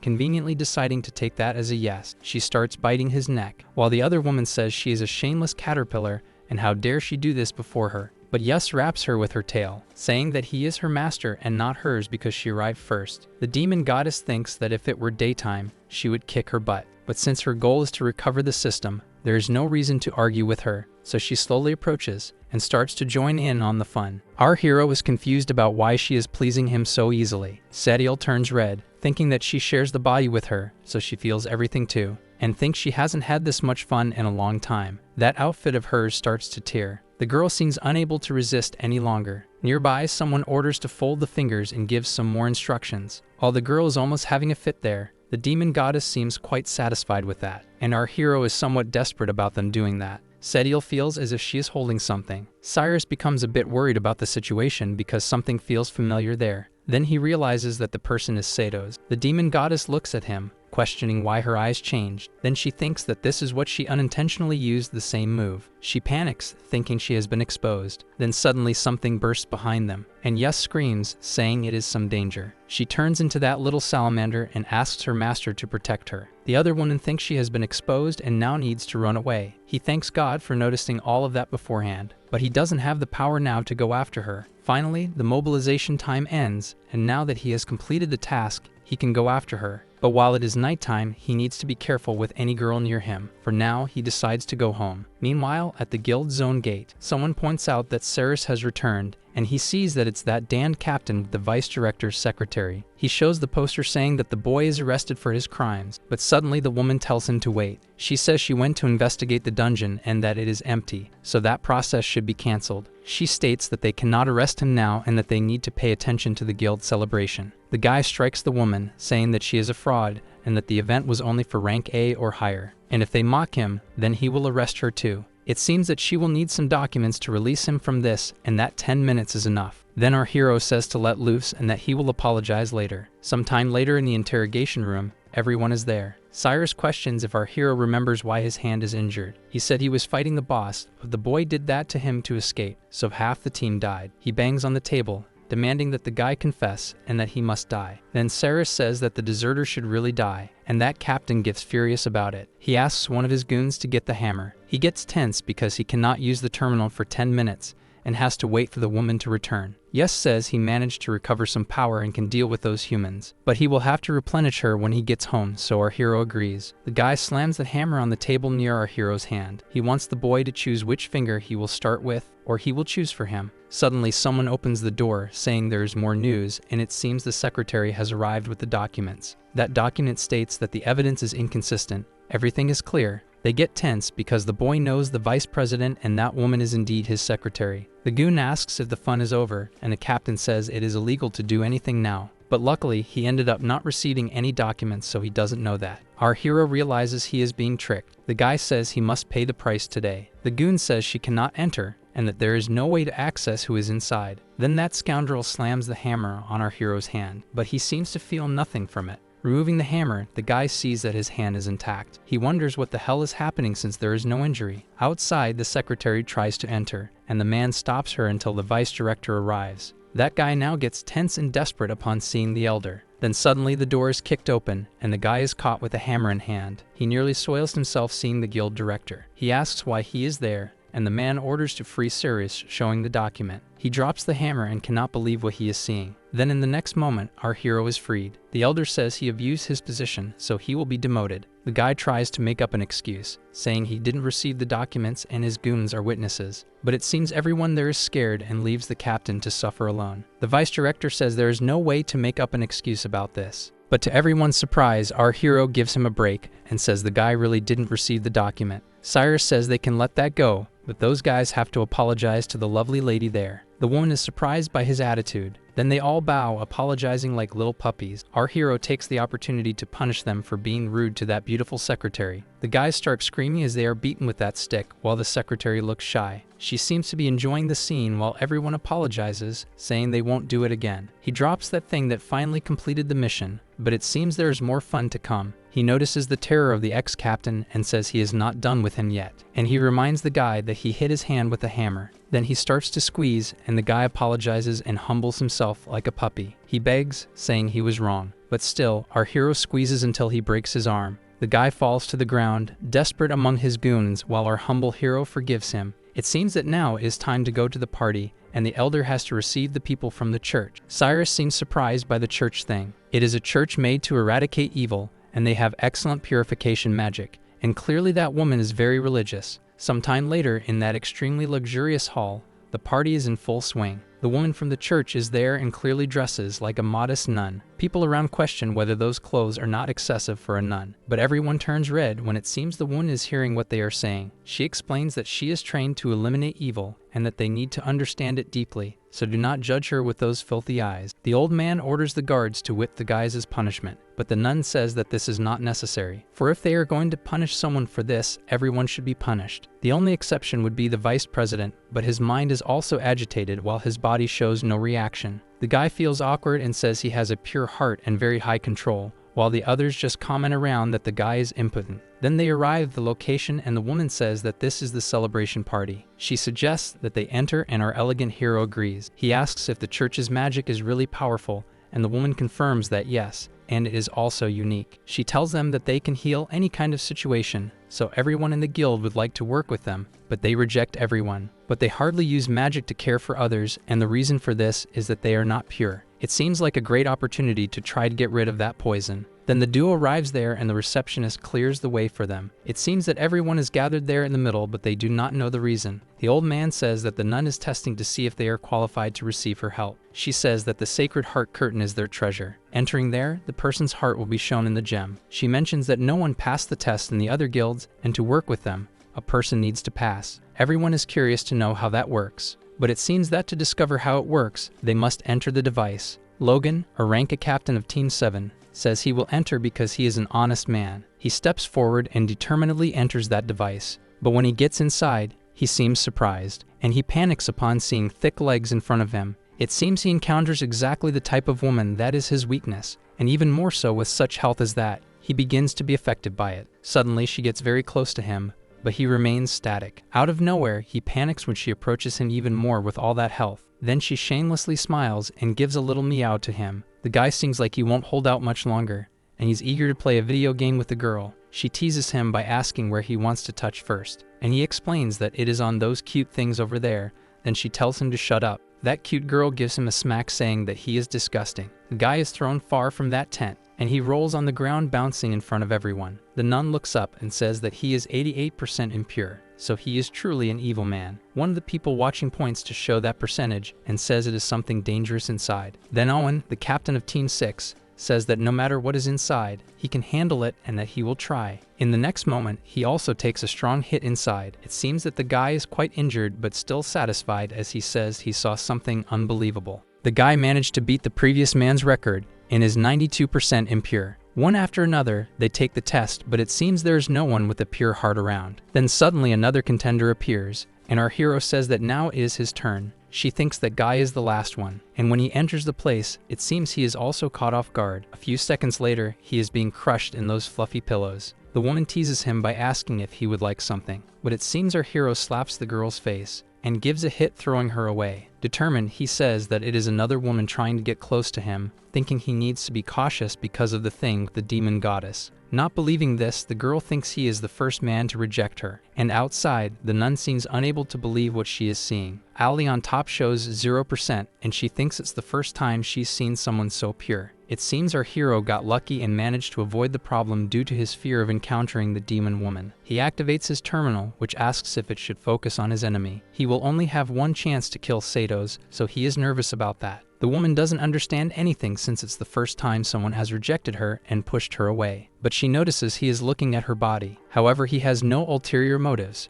while our hero stays alert to her movements. He thinks he is more annoying than those other guys who keep staring at her body, and that this is a blow to her seductive powers. While she thinks about how she will seduce him, our MC looks for masculine traits in that person. Then she advances, telling him not to look at her in such a hostile way, wanting to hug him. He becomes quite suspicious as the woman approaches like a mad woman. But when she hugs him, there is actually no one there, and she realizes that our hero dodged that, causing her to be rejected for the second time. But the woman doesn't give up and continues moving towards him, telling him not to be shy. She tells him to feel how cute she is. Cyrus thinks it's the right moment to slide underneath and see if she has a big sword hidden, so he makes a skilled move and attacks the woman, while she is already completely on top of him. It's very difficult, but our boy tries to take his eyes off that huge thing to check his doubt. The woman notices that even while dodging, he doesn't take his eyes off her. Then he makes a huge leap, getting out of her reach. The girl remains confused about what is happening. Desperate, he realizes he can't take his eyes off that giant thing. Finally, she asks why he is rejecting her if he can't stop looking at her body, and she loses control, wanting to know why. She seems to be suffering a lot, but calmly,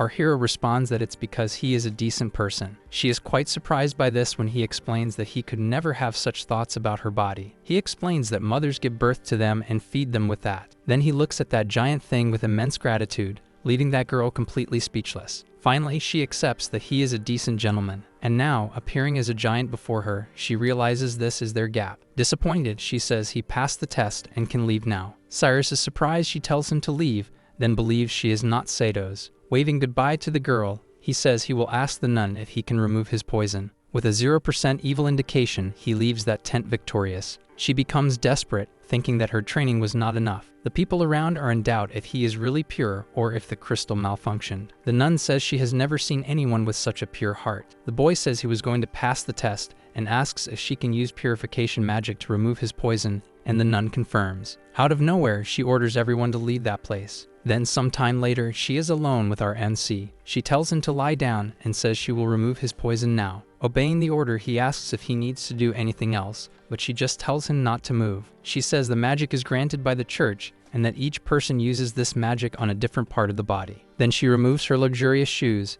and she explains that her purification magic starts from the foot, and she uses it by stepping. And she says he cannot have any impure thoughts during the healing, otherwise it won't work. Our hero wants to know if the impure thoughts she mentions are in relation to him. She says of course, since the moment she became a nun, her lust was removed from her. She tells him to relax as she will do the verification process to understand his condition. And with that, she can treat him more precisely. Then she starts stepping on his arm, and she moves her foot down to his hand. He turns his hand thinking that she wants him to do that. But at that moment she scolds him, telling him not to do that, as she will do it herself, otherwise it will disrupt the magic. The woman thinks the chair is a bit small. She thinks it is better to use the boy's face for support. It seems that now is a bit better. Then she manages to turn his hand, and she says that now she is starting the process. She asks if he has returned to reality, and he says yes. Then she adds that the treatment has failed. She places her hand there and realizes that his heart is beating with a familiar sensation. It seems like there are evil thoughts, and they are the ones that cause the treatment to fail. The woman says that the treatment is finished. Our hero says he still has poison, but she replies that the boy needs a more prolonged treatment.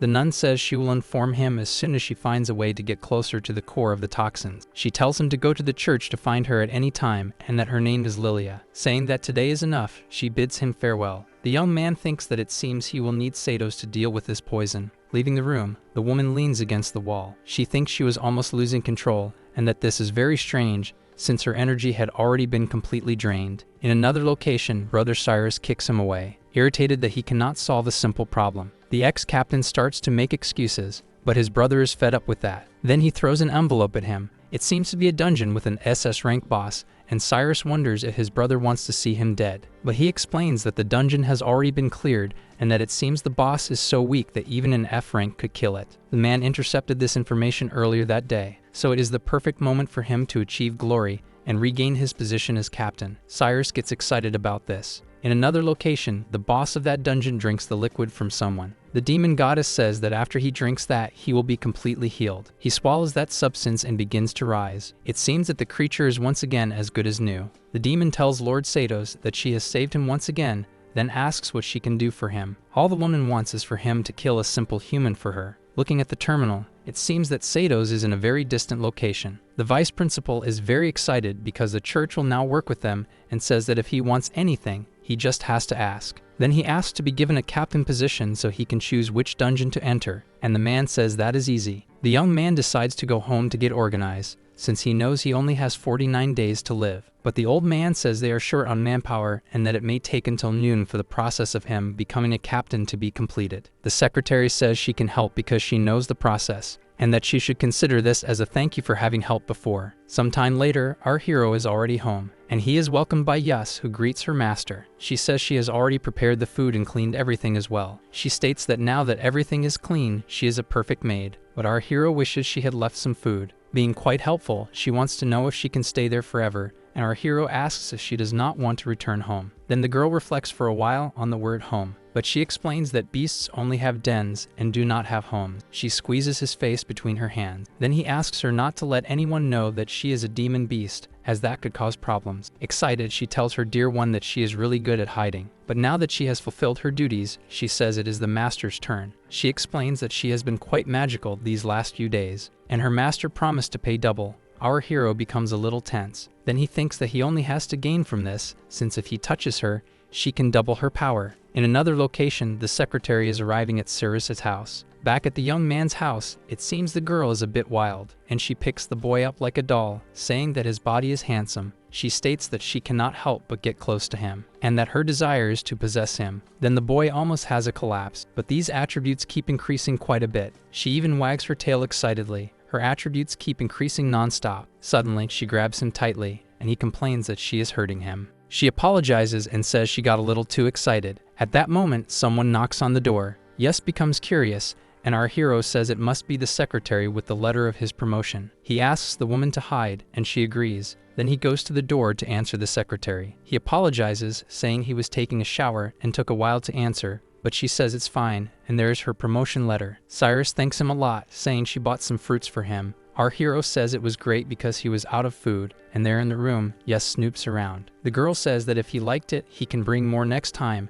and the demon woman realizes she is a girl. A bit awkward, the girl says that if he needs anything, she is at his disposal. Suddenly, Yes comes up from behind and asks if they haven't been talking for a long time. The secretary is surprised that the woman is so tall. He feels embarrassed, stammering because the woman has come out of hiding. But it seems the girl disguised herself as a human. She hugs the boy, saying she is his dear one. The secretary feels a bit awkward while Yes tries to kiss our MC. Then she takes those bags of fruit back and turns away, irritated, waving goodbye. Yes says he knows some transformation tricks while he feels upset for not having eaten again. Daisy, quite irritated with the situation, takes that bunch of fruit to the trash. Sometime later, our hero is putting on his armor. He says he has a mission for her. She must transform into a human and go buy food, being careful not to get caught. Determined, he thinks it's time to find Sato's. Then, upon stepping outside, he finds a bag and becomes curious about it. It's a bag full of fruits and a paper with notes. It seems someone is asking him not to get upset about something. In a dungeon, the raid group of that captain proceeds without any apparent problems. All thanks, of course, to that map his brother gave him. Several groups have been there before, and they took advantage of that to gather information to conquer this dungeon. And according to the guild's rules, whoever defeats the boss will keep all the resources. Our MC is pleased that his attributes are high and can easily defeat even an A-rank monster. He realizes that Sato's is deep within this dungeon, in the boss room. Cyrus's group continues advancing until they hear something strange. He orders everyone to stay alert because of it. Something emerges from the middle of that thicket, and it's something he seems unable to believe. Our dear hero steps out from that mess. He feels tense and questions why the boy is there. Then he asks what he is doing there,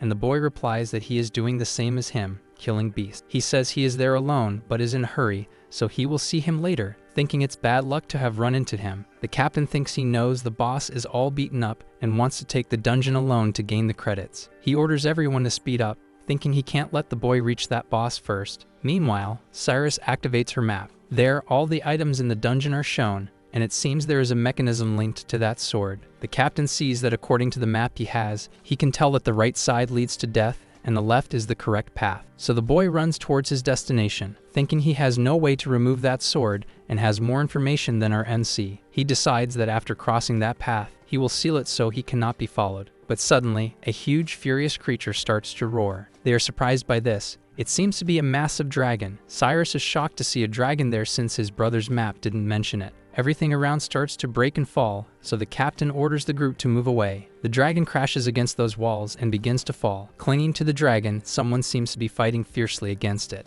and lands a massive punch on that creature, throwing it to the ground. The captain panics as everything is falling on them, then orders them to dodge. In the next moment, that enormous monster is on the ground. He feels super tense that this woman managed to handle the dragon with bare hands. Then the woman floats down to the group. Her name is Daphne. She is an S-rank hero and talks about which zone they are from. Tense, the captain says they are warriors from Zone Z. Then the woman says they are there to conquer the dungeon, and the guy confirms it. But it seems that Zone K didn't ask for help from Zone Z, so she says they want to compete with her. Cyrus says that actually, they could work together, but the woman says they wouldn't stand a chance. She completes that she does not work in a group and that only the weak trust others. Suddenly, something appears near the girl's ear. A voice asks for help, saying that there is a dragon nearby and that it needs assistance. She says that if they are afraid of the dragon, they should go home, and that when she returns, she does not want to see them there because they are not worthy of being her rivals. Then, with immense strength, she leaps off the ground and flies through the air. She thinks that judging by the sound, it cannot be too far from there. Our hero is surprised that this woman can fly. but the captain takes advantage of this to continue on the path and try to find the boss soon. Cyrus thinks the guys are a bit too anxious. Watching the area, he says there must be a trap around. Then that door closes and becomes sealed. Celebrating, they say that place is theirs and all the credit too. It seems that our hero's magic points are dropping rapidly, but he manages to pull the sword from that place. Behind the wall, things start to get complicated. Cyrus decides to take the right path. Then he says that all the demons in the boss's room have already been eliminated by another guild, and unlike the other path, they will only find half-crazed monsters there. He thinks Cyrus is a loser and has no chance of competing with them. But upon reaching that room, the boy gets scared, pointing ahead to the captain, and some huge, furious wolves appear before him. The furious creatures charge at the group of heroes. Meanwhile, in the boss's room, it seems that the demon goddess is awakening. She is very tired because she has never given that amount of liquid all at once to anyone. She asks Shia not to let her down. The demon says he feels his body different now, as if he has unlimited power. Sadiel is worried if the demon can really kill the human, and Sato says his power is greater than the boy's. The demon goddess comments that all the demons in this dungeon are male. At that moment, our hero encounters a pack of wolves. Then he gets excited to test that sword, and prepares to use that tool that the dungeon gave him. A terminal appears on the ground with the name of a skill, and he uses his sword as if it were a switch. At that instant, a bunch of arrows flies toward those wolves, and the creatures have no chance against our powerful hero. But some have tougher skin and charge at our hero. He pulls the sword from the ground and delivers a precise attack against the monster. The other one jumps at him at that moment, and spinning his weapon, he strikes that one too. Meanwhile, the raid group runs desperately because those wolves are too strong for them. They run down the corridor looking for a way to escape, but they finally reach that door that the captain sealed some time ago. The wolves do not give up and continue advancing until they corner them there. Acting smart, the captain tells them to deal with the wolves while he tries to open the door. The creatures advance while the guys try to defend themselves as best as they can. Cyrus realizes he is in trouble because the map does not say anything about opening that door. Nearby, the wolves continue charging at our powerful hero. The monster opens a giant mouth, but he dodges just in time, leaving the two wolves looking foolish. Then he steps back a bit from the creatures. Another terminal appears beside him showing a door. It seems Cyrus is using cheats. The wolves charge at him again, but he uses his weapon as a switch once more, and that door begins to move. Then that huge stone block falls on the creatures, crushing them like cockroaches. On the other side, the raid group is struggling against those little dogs. The group shouts that the door has opened, then they order a retreat. They start running desperately with the wolf on their heels. However, one of the big ones grabs that poor guy by the leg. Our hero thinks everything is resolved and that it went smoothly. There, the captain hops out with that wolf's head clamped onto his leg. Then shaking his leg, he manages to get rid of that thing. Cyrus seems to have found a great new toy. Turning around, he continues on his path, leaving those dead wolves behind. After a while, the raid group moves forward, and the captain remains focused on finishing that dungeon, because he knows that if he returns empty-handed, his brother will definitely take his head off. They continue along the path, realizing that all the demonic beasts there are dead. The fool realizes that the map was upside down and the correct side was the right side. Then they reach another fork where everyone discusses where they should go next. Not very sure about it, he points to the left this time. Our hero continues moving forward, guided by his stolen terminal. But he doesn't understand why that boss is outside the room. The creature is excited that he has obtained the dark sword. He asks if Sato's is inside that room. Then the monster says it will offer its head to the goddess Sato's, but our hero asks if it thinks she is a woman. The creature finds this obvious, as with all those traits, it can only be a woman. Using the sword again as a switch, he activates another ability up there, saying that the guy can think whatever he wants, and a huge thing appears as if it were a trap. That thing approaches the monster quickly, but with a hand movement, he easily deals with it. While breaking everything around, he lets out a terrifying roar. Cyrus realizes that he didn't even need the weapon to handle the trap, and the monster is indignant that the boy said his goddess is a man, claiming that this is disrespectful and that he insulted her. Cyrus sees that the guy is not joking and is incredibly fast. The monster delivers a powerful blow and our hero dodges. It seems that our boy's weapon has just been broken. Cyrus realizes that the guy is incredibly strong, but it's all good because now it's his moment to counterattack. So he activates an ability and disappears from the monster's sight. He appears behind the creature without it noticing. Then he transfers his powerful attack against the monster, but the creature quickly turns around and blocks that attack. He realizes that his cut was blocked and is shocked by it. The monster tells him not to be surprised,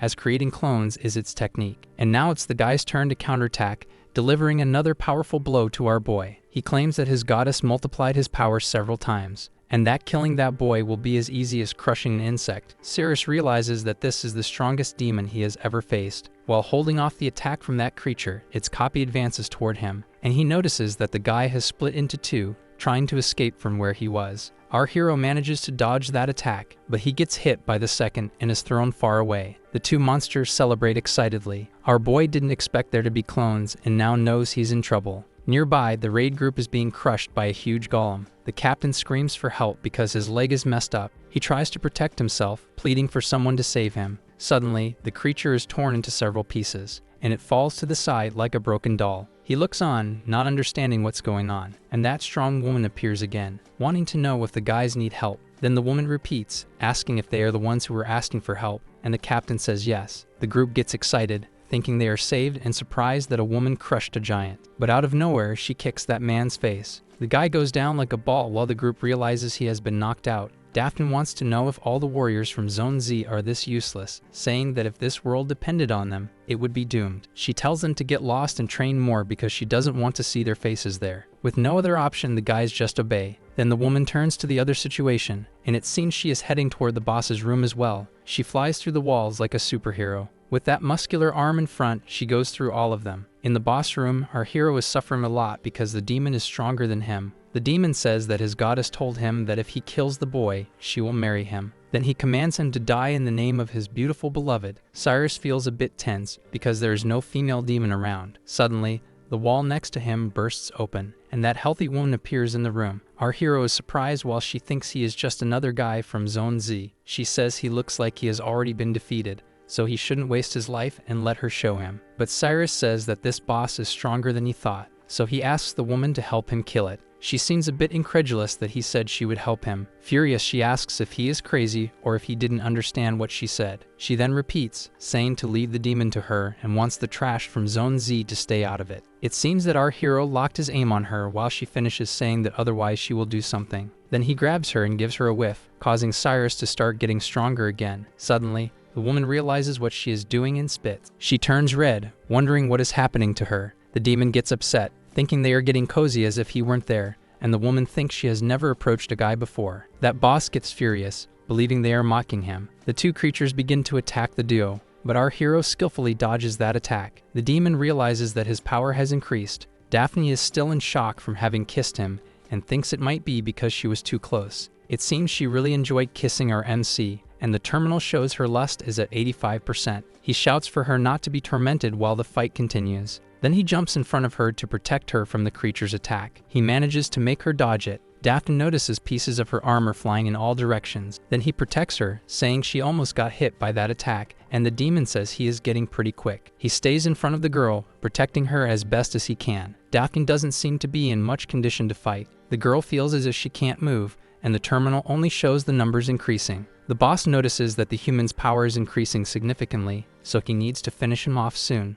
Meanwhile, the girl starts to lose strength in her legs from how excited she is. She thinks she feels very strange and has never felt anything like this before. She realizes that in this situation, she can't fight and tries to calm down because she is there to kill demons. Our hero has already helped her twice, and she doesn't want to be a burden in this battle. Then he tells her that she is still not strong enough and needs to work as a team with him. But the girl doesn't yield and says she doesn't do groups and always kills demons alone. But since there are two demons there, each can face one, and that won't hurt her principles, so she asks if he agrees with that. He approaches the girl and puts his hand on her waist, and says of course, because with her around, they will certainly win. The girl seems to be feeling a bizarre sensation again. Nearby, the demon goddess realizes that that body without a heart is reaching its limit. Sadiel is worried about her mistress while she asks if the demon hasn't killed the human yet. Daphne thinks that if it were before, she would have punched and thrown the guy away, but now she made this suggestion. She wonders if it's to eliminate the demons quickly, or if it's because she can't resist the desires she is feeling. She says she doesn't have any time left, so she gives her soul to Sadiel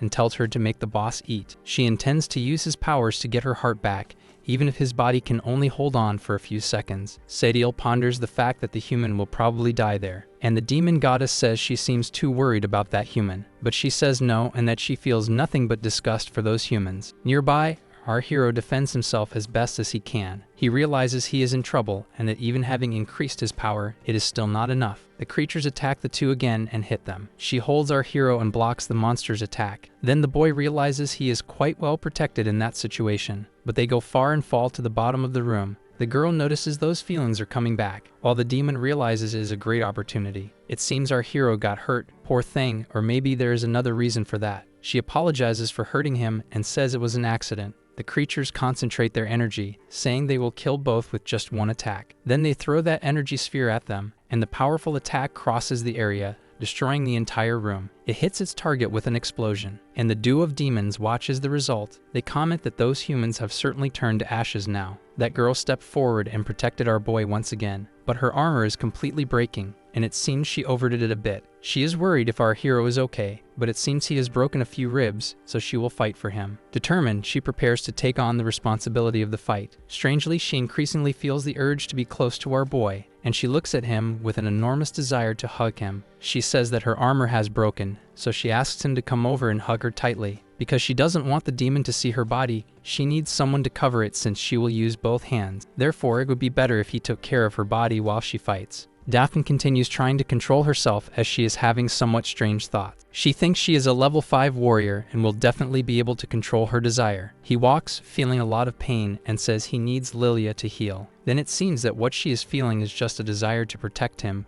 but of course we know that this is just a story. She goes to him with her arms outstretched and says that protecting the weaker is her duty as a warrior. Suddenly, that pair of demons is already upon them, but she manages to leap away, ensuring the safety of both. She flies through the air with the boy clinging to her and feels as if she is burning inside. As a warrior, she knows she must resist these challenges. Our hero will be in a position there, being crushed, but it seems like it would be a great position for anyone. She feels that his body is not only soft but also firm and strong. She explains that she is hugging him to protect herself and that he shouldn't think too much about it. Our MC says that both of them have pure hearts, and that is necessary to defeat the beast. That creature begins to multiply again. It seems that the creature has made a few more but has reached its limit. The girl comments that he has multiplied again, and our hero thinks about staying there a little longer to get stronger. Sadiel remembers the words of the demon goddess saying that if she dies, Sadiel will die too. Then she reflects a bit on that, looking at that little mushroom in her hand. The demon goddess says that when she recovers her heart, she will reward her in a supreme way. Sadiel leaves the place agreeing with that. Whenever she closes her eyes, she can peek outside using her power. Then she asks Sadiel not to let her down. Satho finds it strange that she doesn't like hugs, but Sadiel says she is not used to physical contact. But she says that she is too weak and does not feel attraction for her, and that she only serves as a guard dog. At that point, she starts to find that goddess more disgusting than a human. Back in the fight, Daphne asks our MC to hold on tight to her, and she continues the battle against the creatures in the meantime. Our boy is stuck there among those huge things while gaining a lot of upgrades. The fight continues with her delivering a powerful kick to deflect the monster's sword. Cyrus hugs her even tighter, gaining more additional points. The demon gets angry and attacks again. He strikes again while roaring furiously, but Daphne manages to hold that attack in time. As she struggles to defend herself, our hero is being crushed there. The terminal says he gains another level but can barely breathe in the midst of it all. The monster does not give them a break. The woman realizes she cannot move and that her energy is being drained. The demon says he will kill them for the love of his goddess and that even sacrificing a physical clone is fine with him. Then they begin to concentrate that powerful attack again, but this time the girl is without any armor. Then he screams for both of them to go to hell. Our hero is now level 25 and has plenty of attribute points. The demon seems not to believe it when our MC frees himself from his restraints and says that now it is his turn. He lands a punch on that creature with great force, and the monster flies far away until it hits the wall. The wall breaks and he falls near Sadiel, who wonders if he has been defeated. Daphne says that her strength has been completely drained, but Ceres says that now it is his turn to protect her. That bunch of clones starts attacking him, and that large sphere of energy approaches the two again. He attacks in response, telling it to taste his level 25 fist, and with one punch, he dissipates all that energy, sending the clones flying away. They try to hold their ground against the impact of the explosion. The girl wonders when it became so powerful. Sadiel observes the whole scene. The demon goddess says it is time to make him eat her soul and wonders what she is waiting for. Then she remembers that little mushroom again. She tenses up and hesitates for a moment. She angrily says she never said she wanted to be his girl. While throwing that soul, she says the goddess disgusts her. Sathos is furious, asking how she dares to try to break her soul while hitting her own arm against the wall. Sadiel screams, feeling his pulse being shattered. Then that demon goddess begins to prepare her teleportation. She appears right above them and grabs his soul, advancing and throwing it into the mouth of the clone of that demon. This causes him to end up swallowing it. Then the creature rises, writhing, leaving our hero surprised. Something begins to happen with that demon goddess, and he realizes that now there are two. Daphne tells him to look behind, and he wonders how many more will appear. The system seems to have marked which one is the real one. Then, opening the map, he sees that there are several points scattered and that all of them are real. She says that in 1 minute she will suck his heart back from that body. Then she appears before that powerful girl, and Daphne instantly launches an attack, which is easily blocked by the demon goddess. She is surprised that the woman holds her attack so easily, and makes a motion with one hand, saying that she is in her way. The girl flies to the side and crashes against the wall, with our hero shouting her name. She falls unconscious in the middle of that pile of rubble. The terminal shows that he has a chance to activate the ability to kill Azathoth, and it seems that there are several of them now, and all are real. He feels a bit tense as he observes that huge sword on the ground. The demon goddess asks if he wants to fight her now, and the terminal shows that he is immune to all her attacks. That creature says she never intended to attack him or cause pain, and instead wants to make him experience absurd pleasure. She adds that he is trapped with her now, and without much strength, he won't be able to escape. Then Sathos says that pleasure is not bad, so the system will not interfere. She explains that she will take his heart back, and he will feel immense pleasure but will die afterward. Our MC screams that he has no interest in her, and that he only has eyes for beautiful women. Sathos explains that his body will tell the truth, and she is quite confident about that. Then she approaches him with that huge mouth of hers. He screams desperately, telling her to let him go. Then suddenly, Sadiel appears, hitting the demon goddess with a tackle. Sathos is very surprised that the girl did that. Then she tells him that the woman can only maintain this form for a few more seconds, telling him to run. He makes the move and frees himself from that demon, and thinks that he has finally managed to break free, questioning Azathoth, who only has a few seconds left. Sathos wants to know why the girl helped, and she says it might be because she needs to repay the favor of the mushroom, and she confesses that she doesn't want to see this human die. Our hero is very surprised by her attitude. Then the demon goddess tells her to die. At that moment, our hero activates something, and in the next instant, the girl is no longer in front of the demon goddess. She suddenly falls in front of Yus at our NC's house. Yus is startled to think that someone just fell from above. She stammers, questioning if it's Sadiel, who also can't believe she is alive. The demon goddess realizes that she can no longer feel the girl because she is completely out of her reach, but she knows that her time is running out and cannot afford to worry about that now. Cyrus realizes that the weapon is ridiculously heavy, and he can barely hold it with both hands. Sathos mocks him, saying that the weapon won't make a difference because she can end him with sheer brute force. Then our hero activates his attack ability, passing through the women, and continues to strike with his sword against them. Sathos says that because of the system's influence she can't, but he also can't hurt her. Our guy says he never said he wanted to fight, he will just dodge her attacks, but she says he is an idiot for thinking he can escape using that ability, which has a 10-second cooldown. Then all the demon goddesses come to him, saying that there is nowhere to run. At that moment, he locks his aim on the woman. That furniture quickly moves away from them again. Sathos seems not to understand how he managed to use the ability ahead of time. He explains that since each clone is real, he can lock his aim on each of them and use the ability once. So if she wants to catch him, she will need to undo her clones, or they will continue playing like this. He adds that he knows his time is running out, and the demon goddess knows she's in trouble now. He thinks it's a humiliation, but she can just leave and find another body to continue. She knows the system is on his side now, and soon he will have enough power to overcome her. Suddenly, she leaps from the ground straight to the ceiling like a beam of light. He wonders if she is trying to escape, and that bunch of demon goddesses rises in the form of light. She used her clone ability to split her body into several small fragments. Then, reaching the top, she explodes into several luminous pieces. That bunch of small fragments flies through space, and our hero is very surprised that she just exploded. Several demons begin to receive those fragments. That is her harem. And she is granting the power of her spirit to them, asking them to kill the human who was pursuing her, then finally restore her. Cyrus says that Azathoth is now gone. He receives a new quest to gather her fragments and recover her life. Suddenly, the head of that creature falls in front of him, and he realizes that nothing is left but that piece right there. The terminal shows that he can now store some items, and he decides to keep that thing, who knows why. Nearby, Daphne seems to still be alive and starts to cough a little. He runs to the girl and begins to help her. She is in shock from being knocked out just by the shockwave of that, and our young man tells him to just get out of there now. Nearby, the raid group seems to still be alive, to our surprise. But the captain is desperate, knowing that as soon as he returns, his brother will rip his head off. Then they notice our hero and the super powerful woman coming with him. One of the guys points to the duo approaching, leading Cyrus surprised that they are still alive. He thinks that if he begs, Daphne might grant him a bit of glory and keep his title as captain. So he approaches humbly, asking if she has dealt with the monsters and if she could do something. It seems that the girl is not very keen on talking, and when she speaks, she tells our hero that she doesn't want anyone to know what happened in there, because if he dares to say anything, she will beat him up. Then she gains momentum and flies out of that place. Cyrus thinks that woman really has a sharp tongue. She continues on her way flying. While thinking about all those strange situations she just went through, she can't believe she is thinking about so much nonsense. She curses for not being able to stop thinking about our hero. Sometime later, at the guild headquarters in Area Z, in a meeting, the group questions the fact that Cyrus has failed twice and tells him to shut up and not want to hear any excuses. Then Blaze, who is the judge, tells him to be quiet because he hasn't asked him anything yet. He says that if he dares to interrupt again, he will throw him in prison, and if he dares to lie before them, he will be thrown into hell. He wants him to explain how he failed. Cyrus explains that the mission failed because they couldn't defeat the boss, and that was Cyrus's fault. Meanwhile, our hero enters that building. Then he opens his terminal, and to the surprise of the people around, he takes the head of the monster. He explains that Cyrus wanted to take all the credit at the expense of others,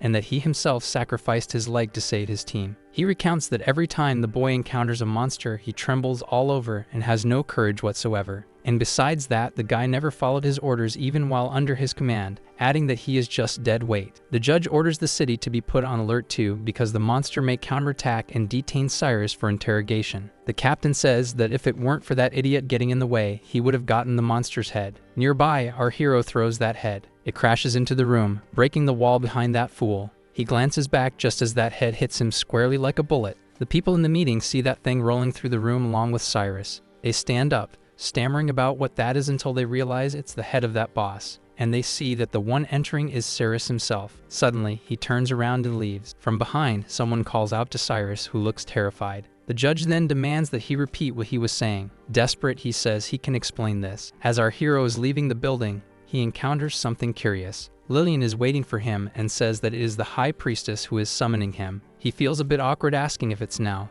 but the woman explains that she learned about his poison and that she intends to cure him of it. Meanwhile, in a mansion, Daphne is punching a heavy bag. She beats it relentlessly while remembering what she gave to our hero. She becomes quite irritated and embarrassed as she can't get those images out of her head. Realizing that punching it isn't enough to rid herself of the images, she needs to focus her mind differently. Someone approaches, questioning her dear sister because they heard the mission failed. Dai Lai says she also heard that she was helped by a mere rank F, and she provokes her by mentioning Daphne's refusal to accept help. Daphne gets very annoyed that those people are there, but the girl provokes her again, saying that acting like this will ruin her skin. She cuts off that pink-haired girl and asks what she really wants there since this matter is none of her business. Dai Lai says she just heard that she failed and wanted to see with her own eyes, besides having something to tell her. She explains that people usually develop their brains, questioning if she only developed her limbs, but Daphne says she's not sure if the girl's brain developed either. She says at least she didn't develop her appearance, provoking her.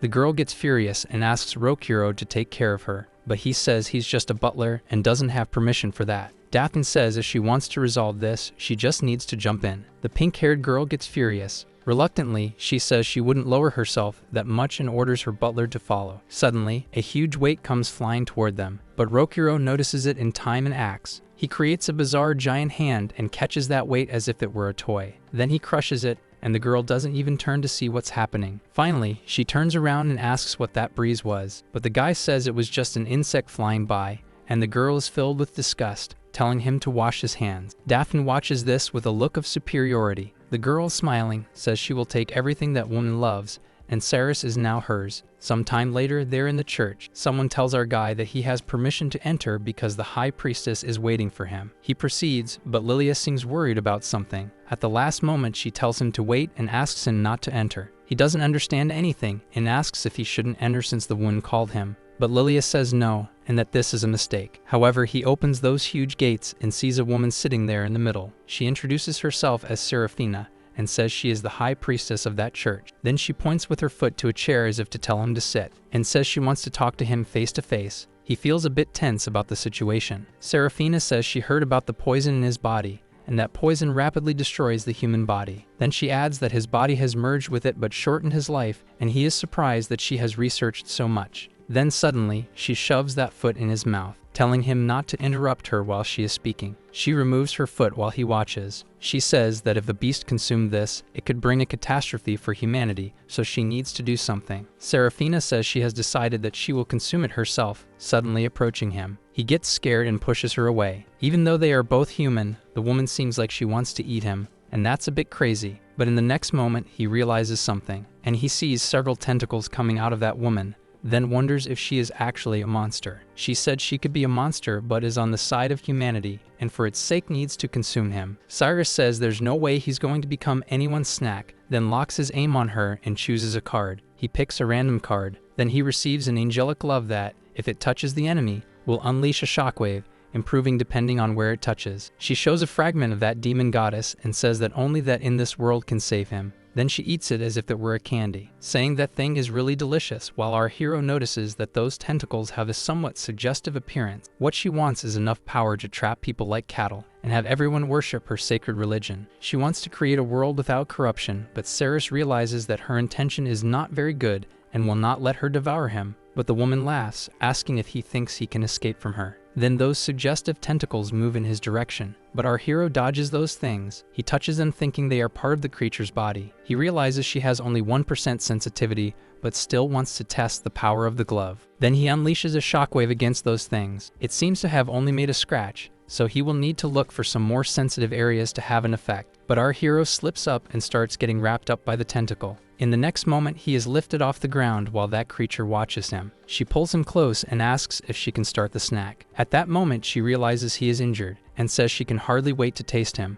Then she puts her mouth on that wound, leaving her hero a bit embarrassed, while the woman says his flavor resembles azathoth. The woman seems to be enjoying this a lot, saying that not even a monster can resist this temptation. He feels a bit tense as it seems those tentacles have started to pulse with this. He tries to make a move to get rid of it as soon as possible. He struggles a lot because he is not close enough and realizes there is a sensitivity of 15% there. She wants to know why the hell he is having such dirty thoughts if she is talking about devouring him. Then he realizes there is no other way and that this must be the most sensitive part of her body. He decides to use his final move to reach that. Struggling hard, he manages to touch the woman. Then he goes in search of his freedom. The woman tries to react, saying she will break his hand. He continues feeling around and seems to be getting there. Then he tells her to try his trick. But in the next moment, she manages to react, kicking him and throwing him away. It seems he was really on the right track. He realizes that each attack consumes all his energy, so he needs to keep touching her to deal significant damage. The priestess notices her legs are trembling,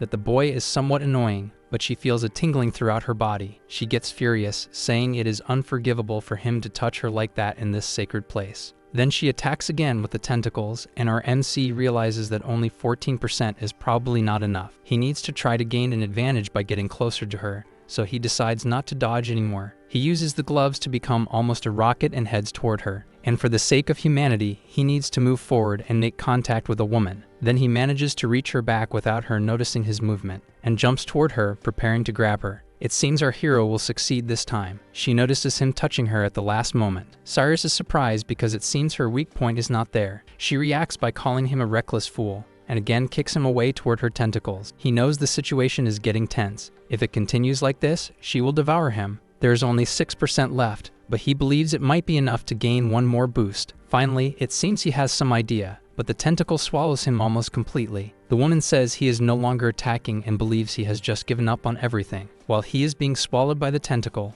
the woman says there's no way and that he will be consumed. The monster starts to freak out because she has never tasted something so delicious. Our hero, inside the tentacle, tries to touch it to see what happens, and something different happens, causing the woman to lose control. She wonders what this guy is doing inside her tentacles. She screams, losing control over what is happening. And that slimy tentacle spits our boy out. He seems happy to be outside because it was kind of stinky inside. He realizes he has achieved 25% sensitivity, and since there are 4 tentacles, he should be able to get everything. The monstrous priestess starts having some impure thoughts, which will cause her magic to fail. She is determined to eliminate and eat the boy. He notices that those tentacles have changed a little and are now full of teeth. Then that thing attacks him, and even though it is the same tentacle, It seems to be much faster than before. Cyrus realizes he is being surrounded by them. It is at that moment, being attacked from behind, that he will test if he can increase his sensitivity. So when that thing goes to bite him, he shoves his hand inside its mouth, and the woman nearby lets out a little scream. He was indeed right,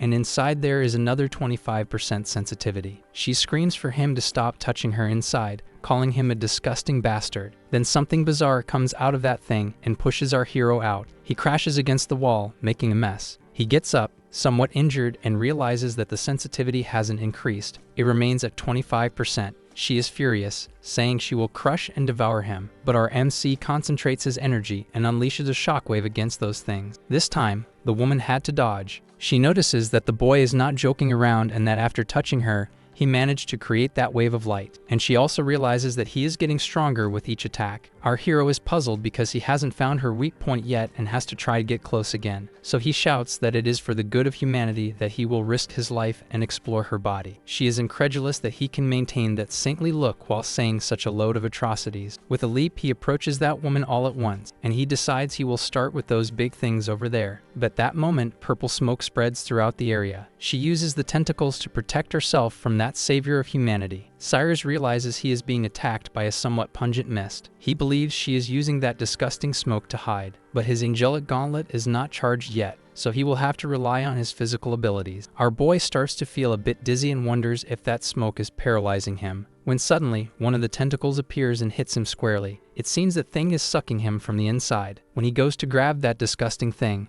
the tentacle retreats back into the smoke, so it seems the woman doesn't want him to touch her. His suspicions were correct. She confirms that he will soon be paralyzed, and then she will do whatever she wants with him. Our hero is getting dizzier. The priestess says that when he touches her, he can use the shockwave of light, so she won't let that happen again. He notices movement from the tentacles on his right side. As he prepares to intercept that thing, he doesn't notice another tentacle coming from behind. Too late, he realizes it was just a trick, and that the real attack was coming from the other side. The woman seems to have focused on his left, but this gives him a great opportunity to touch her. But the tentacle seems to throw him up, spinning. He falls to the ground like a sack of potatoes. She is surprised by his resilience, but thought that with that bite, she would be able to rip off one of his arms. The woman believes that now that he has breathed in enough of that gas, he will no longer be able to move. Then that tentacle flies toward him to finish him off. It hits him squarely with a bite. She gets excited because after ripping off his arm, she will be able to savor it slowly, and she will enjoy every drop of that liquid that drips from him. All battered, he asks if she is sure about this,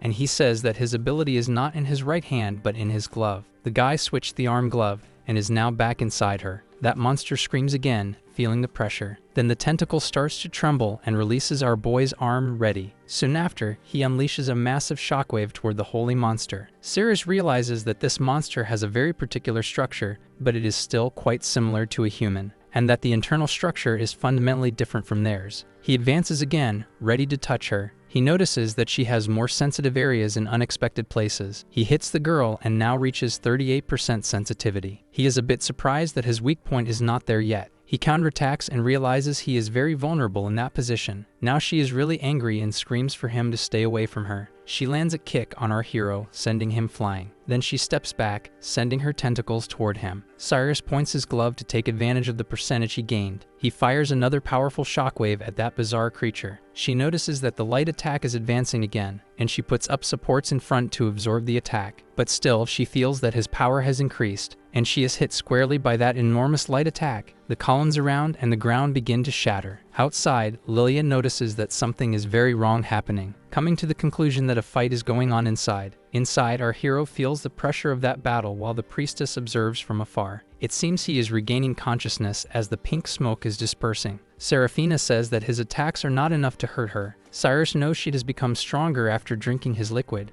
so he needs to find an even more sensitive spot. He looks at the woman from head to toe, wondering where it could be. It seems there is something strange. Even when he is within reach of her hands, she preferred to kick him. And when she found him some time ago, she covered his mouth with her feet, not with her hands. The creature says she won't let him touch her again and wants to know why he doesn't just stay quiet and let her drain everything. Lilia enters at that moment and questions whether the High Priestess is planning to consume Cyrus, but the woman asks why Lilia is there and tells her to get lost. The girl says she was only supposed to seal him inside the church if she couldn't remove the toxin, and let him die inside the church. Lilia says that according to the teachings, they cannot harm any living being, but the chief tells her not to be so strict with the rules. But it seems the reason for this is that she wants the boy's power to bring all of humanity into the religion. She says she will become the supreme leader while Lilia will take over as high priestess, so she should just keep her mouth shut. Then Lilia says she will report this to the Holy See and asks Cyrus to accompany her. Furious, the priestess says she doesn't care about consuming both of them, saying that she is very stubborn.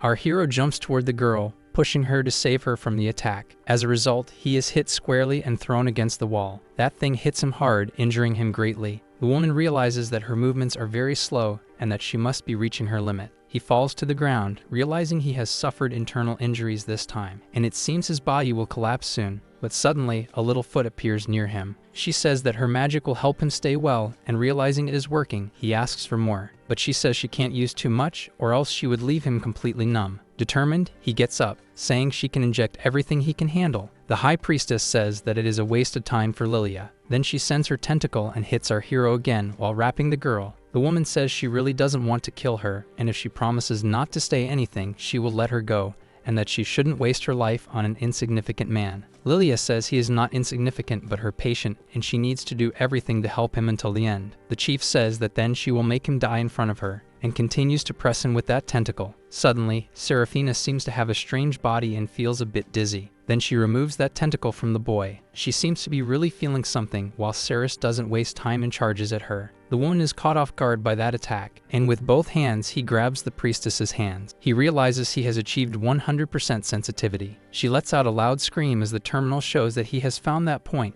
Then his ultimate is locked. Desperate, she thinks that she won't allow anyone to touch her hand so he won't get close, and that this hand belongs only to Azathoth. She continues screaming desperately because of that good feeling. Cyrus realizes that the thing is working while she thinks her name is Jailia, the carnivorous plant, and that all her sensitive nerves are in her hand. She also releases Lilia without any delicacy. The sensation feels like an electric shock that goes from her hand to her brain. She starts screaming, demanding to be let go, but our hero does not release her. Lilia thinks that our hero is forcing her to be purified by expelling everything from her body. The high priestess begins to lose control, and she thinks she will never allow him to become food for another monster, revealing her true form and saying that she will bite his head off herself. It seems that Glove has started to tremble quite a bit. He thinks that his strength is running out and wonders if it's because of Lilia's magic. That creature says it has to devour him so that humanity has a safe future under its command. Our hero bites his own hand. With energy manifesting again, he says he refuses.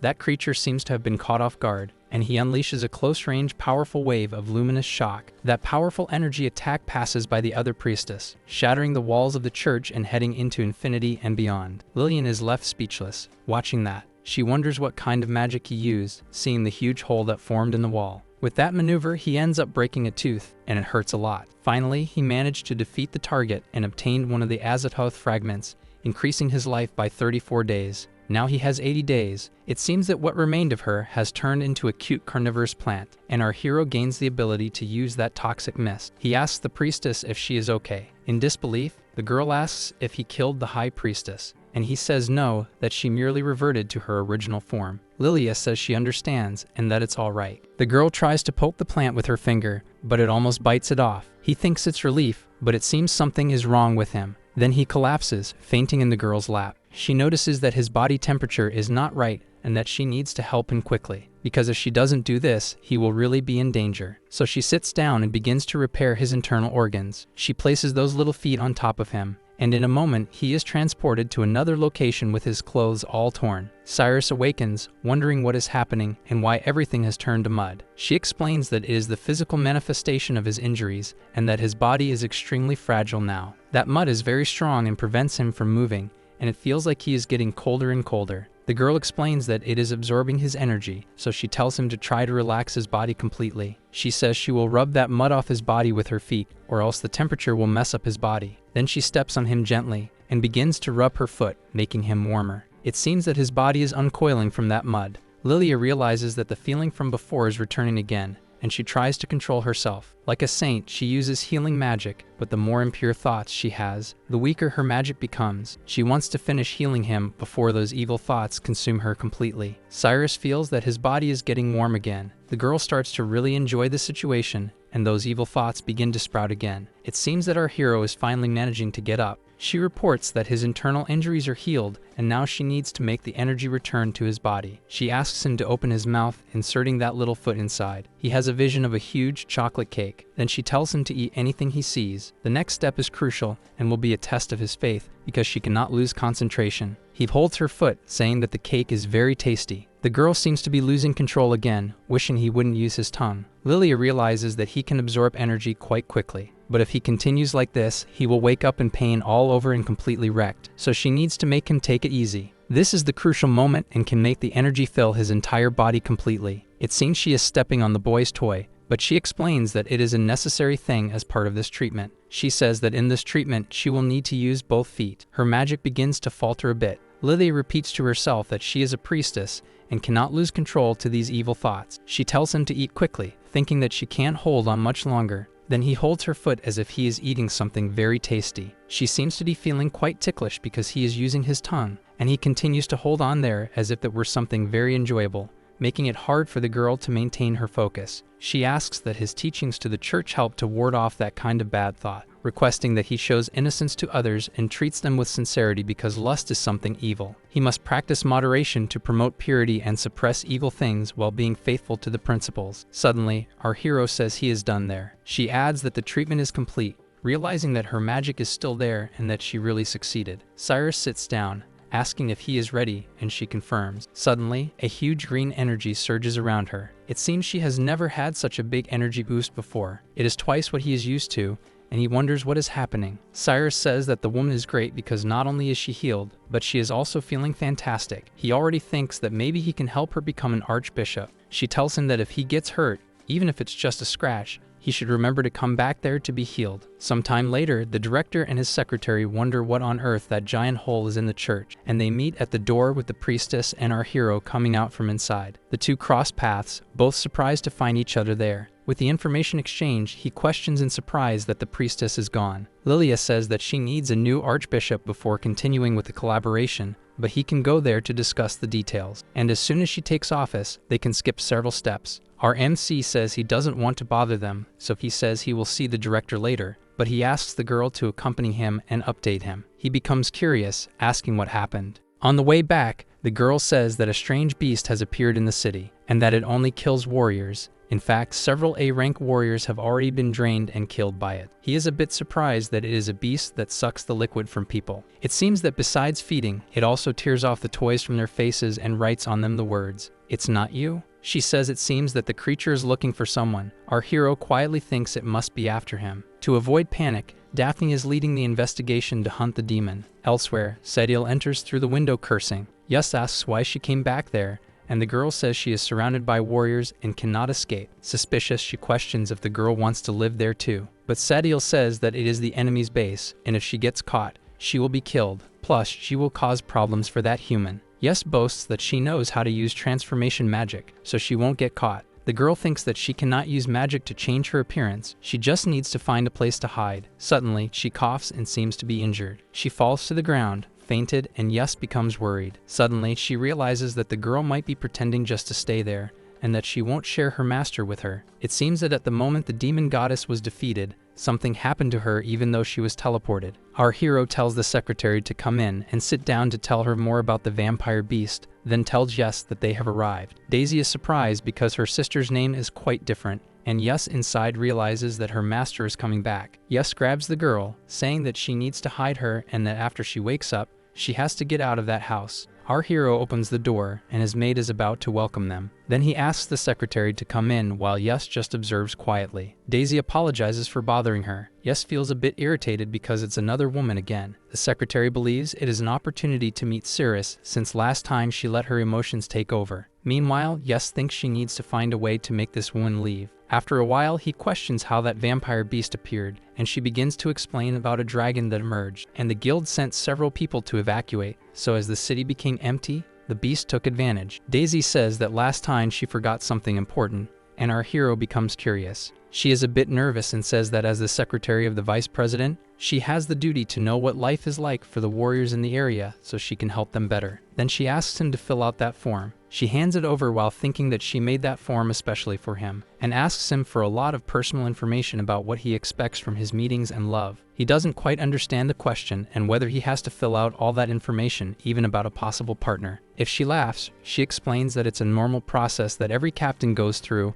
and that it needs to be filed with the guild. But her idea is to get to know him well so she can please him more than Yas. Suddenly, out of nowhere, a noise comes from the room. Daisy questions if there is someone in the room, while Sadiel wonders how there is another human there. Then our hero gets curious and goes to see what is happening. He is surprised to see Sadiel, and she asks him to close the door quickly. She is very worried about being discovered there and having several warriors show up, so she wants to kill the woman. Our hero doesn't want the woman to die, and Sadiel clearly gets jealous, asking if she is important to him. Daisy questions who is in the boys' room, and Yes says it is the other sister. She gets a little worried because if there are two sisters, she could be the third in his heart's ranking. Sadiel is somewhat irritated and tells him to take care of the girl before she sees her. She is concerned about the boy shouting inside, but Yes says he can handle it. Cyrus leaves there somewhat worried, questioning how she can hit him and still be so strong. Then he goes back to the table and signs the form. He tells the girl that he has filled everything out and asks her to take it to the guild. He feels a bit awkward and comments that there is a very good restaurant outside. Then he asks if he would like to eat there with her,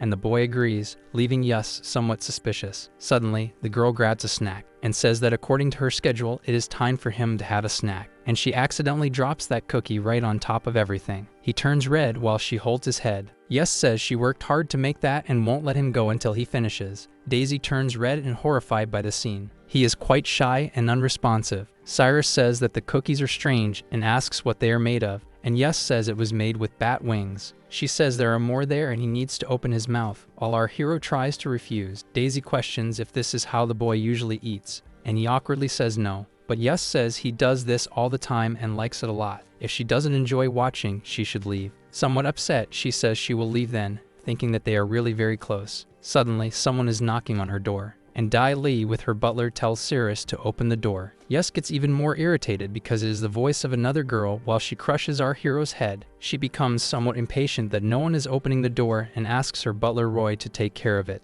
Then the boy puts his hand on the door using his power and breaks a piece of it. Thus, the door easily opens, and she says they didn't go to welcome their guest. He gets very angry, cursing her for breaking his door. That door was somewhat expensive, and he is quite upset about it, wanting to hit them. But the girl says she will pay 1,000 gold coins for the door, and he suddenly stops. Our nice boy accepts that and asks what he can do for them, and she offers 500,000 for him to work for her. Cyrus is shocked by that absurd amount of money. Yes wonders why so many women are showing up in our hero's garden and finds it annoying. Daisy tells him not to accept because they are from Zone D, and Dai Li questions the queen if that will be a problem. She gets irritated for being called queen and says he is super important to Zone Z. In another location, Daphne and another guy investigate another dead body with its bodily fluids drained, and he tells Daphne that Lady Dai Li went to visit Cyrus, leaving the girl irritated by this. Daphne says she needs to resolve something important and that they should finish that area while keeping her informed, especially if they encounter the vampire beast. She doesn't want them to fight but to call her. Sometime later, she lands on top of a building and thinks that she won't let that girl steal anything from her again,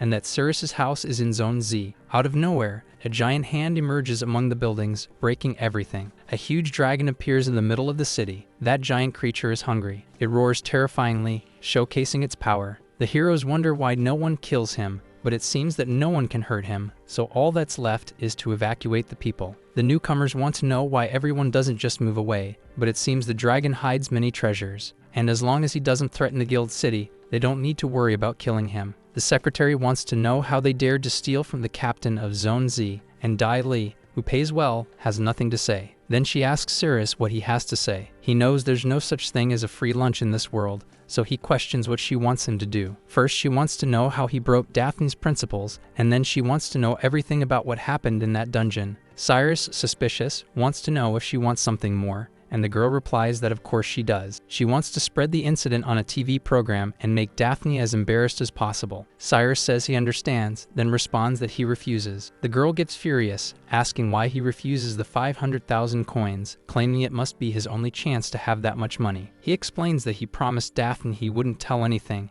and if the girl has nothing else to say, he wants her to leave. Dai Li thinks money solves everything, so what he must want is just more money. While she makes her last offer, Daphne arrives flying, calling his name. The girl turns around, surprised by what she sees, and the woman comes flying at high speed towards her. Furious, she approaches, saying to stay away from Cyrus. Then she delivers a powerful attack that is blocked by his butler. A shockwave spreads through the corridor. He says there's no need for her to punch Lady Dai like that, but Daphne replies that it's none of his business. Daisy thinks Daphne is also interested in their contested mission. She says the girl flew there quickly, questioning if it's a lack of confidence or if she doesn't believe Cyrus will keep his word. But our hero strikes his best pose, showing he has kept his word. Daphne smiles, thinking he is strong and resisted the temptation of money, but she notices something strange. Those things are abnormally large, and she realizes there's something fishy going on. She explains that there are things that cannot be bought with money, and that increasing those things shows her lack of confidence. And she provokes her, saying they are artificial,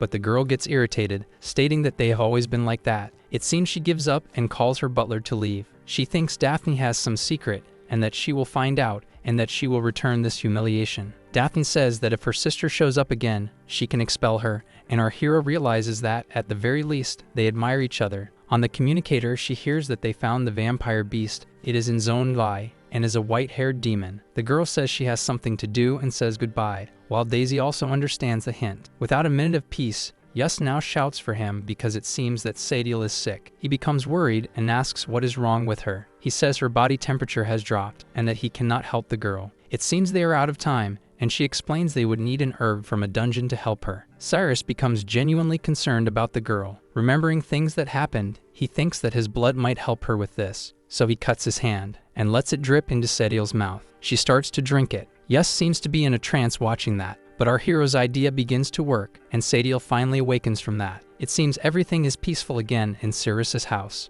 Nearby, the dragon continues to wreak havoc. Suddenly, he turns around, thinking he smells something very sweet. The heroes notice he has changed direction, and that had not happened in hundreds of years. Desperate, the man realizes he is heading straight for the city and orders them to inform the guild immediately. That dragon suddenly changed its direction and is heading toward the city of Salem. The dragon thinks he smells something like Lord Satos, and that he really wants to absorb it. She looks at that, thinking the smell is incredible. Sadiel automatically holds our NC's hand, saying she cannot waste a single drop. Cyrus complains, saying the girl is pulling too strongly. He turns a little red and seems to feel ticklish. Yus is salivating at the sight of that, and she lunges at him, saying she needs to prove she cannot take it anymore. Our boy does not understand anything when she hugs him. She approaches that cut on his hand while leaning against it, and starts to drink together with the other girl. Being pressured by all that energy, he asks the two to stop because he can no longer feel his hand. It seems that liquid is really good, and after drinking it, they feel strong and full of energy. She is not surprised that it involves Sadiel, and she cannot even stop drinking it, when suddenly, an emergency alarm sounds in the city, and a high-level protective barrier is activated around her. While our boy seems about to faint, the girls look out the window, curious. He struggles to breathe and cling to his life. Sadiel puts her hand on her head and says she was quite distracted. Yus says that her magic seems to have diminished, and our hero gets up thanks to them having stopped. In the city, the alarm announces that the giant dragon named Beagle is heading there, and that everyone must evacuate immediately to the underground shelters, summoning all heroes to the city. Everyone must defend their home, and warriors who do not report within 3 hours will be expelled from the guild. Some time later, military vehicles race through the streets. The receptionist finds it strange that he is the only one in his squad, but since he became captain, he has not had time to form a team yet. It seems he needs 2 people to get a vehicle, and our hero will have to run for 100 miles. So his options are to recruit someone or join another squad, but time is short. A girl named Irene from Squad 14 offers him a ride, saying she would like to befriend a powerful warrior like him. She questions him, and then Cyrus says he is the captain of Squad 15, rank F. It seems the girl is a bit regretful now, because an F cannot be a captain, and she asks if he is joking. Then she turns around and says to pretend this conversation never happened, and that she does not want anyone to know she wasted time with a rank F. Out of nowhere, Bella appears, saying she wants to join Squad 15. He is surprised to see the girl after so long, and to see that she has left the hospital. She is a bit irritated that he did not go to visit her, and that she has heard many things about what he has been doing. Embarrassed, he says he has been quite busy, but she says it's no problem because now as captain, he has many commitments, but when this is over, they will have a good talk. The receptionist calls him to sign the papers, and he says he will be back quickly for his friend. The other girl teases him, saying she will be in trouble for being in a squad with a rank F captain. She adds that he is a captain because of connections with the vice director and not by merit. At that moment, it seems that the captain of that girl arrives at the location, and that disgusting captain appears in bizarrely impressive golden armor. He tells them to look at his new armor and that this armor will make her stronger than Ceres ever could. Then he says that for old time's sake, he will give her a chance. He orders her to leave Ceres' squad and join his to follow a truly strong warrior. Then, in a slightly psychopathic manner, he says for her to join now, and he will give her a very powerful sword. But she apologizes and says she has already made her choice and is with Ceres. And our MC appears, saying that everything is fine and that he needs her signature. She turns around all excited to attend to the boy. The guy gets really irritated, questioning what that kid has that he doesn't. The girl says she doesn't know how to recognize something good when she sees it and to leave that idiot alone. He tells her to watch out because they will soon need her help. But it seems that even after all this, there are no cars available for our MC, and he suggests that he talk to Captain Cyrus because he is sure they have space in their car. The guy is waiting for him there to humiliate him in front of Ceres. He is full of jealousy because of the girl. Cyrus walks away a bit disheartened about needing the guy's help. He looks at the paper with Dialee's phone number and says he needs to make a call. Cyrus is a bit anxious because our hero hasn't come out yet, and he is eager to humiliate him. Finally, they start coming out, and someone informs the captain. He comments that Ceres couldn't get a car, and our MC asks what the problem is. As he passes by, the guy drops his sword right in front of him. He falsely apologizes for dropping his rank S weapon and asks him to please pick it up. And if he does that, he can consider a spot for them in his car, joking that it's what rank F warriors do. Bella gets irritated with the guy's attitude, and the other woman says she has terrible taste in men. Cyrus says that any warrior who doesn't go to HQ will be expelled, so he wants her to think carefully about it. He adds that Ceres doesn't have what it takes, and that he might end up going back to being a simple rank F again. Bella feels guilty because the guy is bothering him because of her. But suddenly, a loud sound fills the place, leaving the guy surprised, and a huge helicopter appears above them. They notice that there is a guild logo underneath it. Only VIP guilds have helicopters. They wonder how many missions they need to reach that point. Cyrus calls everyone's attention because that must be there for something big. The door opens, and everyone becomes anxious. Inside, Dialee appears, telling Captain Cyrus to board. The crowd is upset that all of this is for rank F Cyrus. Smiling, he tells Bella to move forward. Cyrus feels quite resentful seeing our MC boarding that helicopter. He tells the butler that they are ready to go, and in that moment, Cyrus realizes something. The guy shouts for our young man to return his rank S sword. Jokingly, he says he almost forgot about that detail, and he returns it with a bit more anger. That weapon descends from the helicopter like a missile and hits the car, causing a huge explosion. They panic about the situation, and he tells the idiots to look for a new car now. In another location, some warriors face the vampire beast. It seems that this is the beast that has been draining all the warriors. She tests him and says that he is not what she is looking for, and that it is another human. She looks around, wondering who it could be. Then she decides that she will drain everyone so she can find what she is looking for, and the warriors there seem a bit apprehensive. One of them shouts that they are the guardians of the city and that their duty is to protect it. Then that vampire beast lunges at them, and clearly everyone is scared. She grabs the guy in the middle, breaking his armor and weapon. Then she opens her mouth full of teeth, leaving the guy terrified. At that moment, Daphne falls between the two like a meteor. She stares at that demonic creature, and the vampire beast steps back a bit while the soldiers call for their captain. She warns them that they shouldn't have engaged in combat,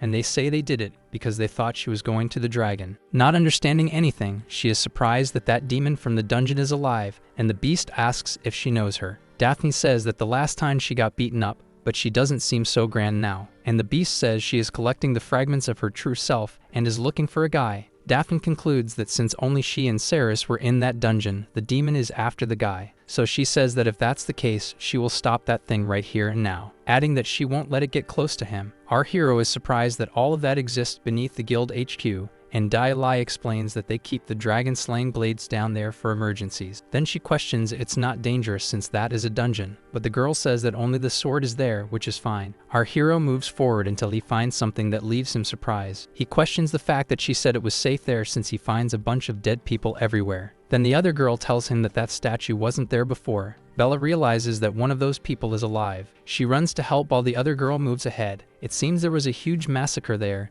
and the guy with difficulties says that she is coming down. Dialee asks who. Desperate, he asks them not to make noise or they will wake the statue. Suddenly, in the middle, the statue lifts its head and says that enough is enough with all the noise. With its eyes, it fires a beam of energy toward the group. The butler puts his hand in front, protecting his lady. Then he pulls the girl and throws her back while blocking that powerful attack. The shockwave dissipates and everything flies through the air. the statue continues to emit a beam for a while, but then it closes its eyes again, and to everyone's surprise, it lowers its head again between its arms. Roy questions if only the lady is hurt, but she says she is fine and worries about his hand. Cyrus realizes that every time they make noise, the statue will attack while Bella heals the young man with the little magic she has. The guy explains that once they cross that line over there, they will be in the death zone, so they should be careful. Our MC asks Bella to protect the rest of the group and the injured, and the girl agrees. Meanwhile, Dai Li orders her butler to take down that statue. Cyrus coordinates with the guy on how they will attack to gain an advantage against the statue. The butler says he is only a rank E and doubts he will be able to succeed. Then he charges at the statue, telling them to find out. At that moment, the statue hears the noise and begins to open its eyes. Then it unleashes a powerful blast, but our MC manages to dodge. He realizes that with that speed, he can evade the statue's attacks,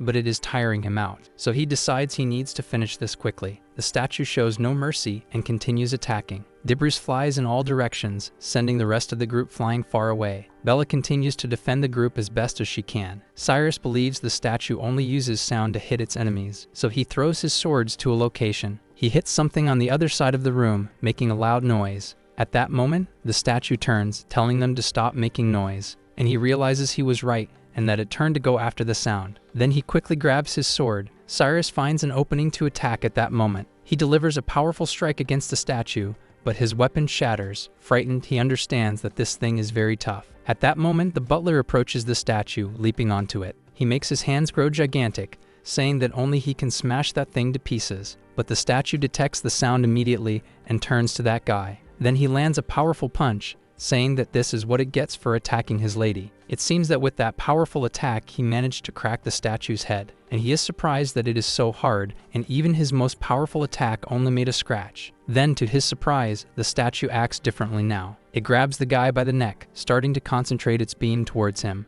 Our hero jumps onto it, telling it to eat his hammer, but it seems there is something strange on the back of that statue's neck, and he is caught off guard as it concentrates the energy. He notices there is another eye on the back of its head. Cyrus manages to dodge just in time from that attack, but his hammer is shattered. Meanwhile, on the other side, it fires the beam at the butler, who defends himself as best as he can. Our MC cannot believe it has another eye on the back of its neck. Roy is using everything he has to hold back those powerful beams. Dai Li is worried about her butler and heads in his direction, while Bella tells her not to go because it's dangerous. The statue seems to notice the girl, which leaves her butler desperate. He shouts for his lady not to go over there as the statue shoots at her. Just in time, Bella manages to pull the girl back and gets her out of the way. That guy uses his powerful hands to cover the statue's eyes. He shouts for our young man to knock that statue to the ground. Then he exerts tremendous force to change the position of its head. Our hero jumps at the statue to help, and he realizes, upon touching it, that it is hot. Strangely, the statue seems to have become shy, and it makes a spinning motion, throwing both of them away. And it definitely became a bit shy from that. Cyrus notices there is something more going on. It closes its arms, trying to protect its body, and then it defends its body with its arms. Roy says he gave it his all and still only managed a small crack. He realizes he won't be able to attack anymore because his hand is wrecked. As he tries to get up,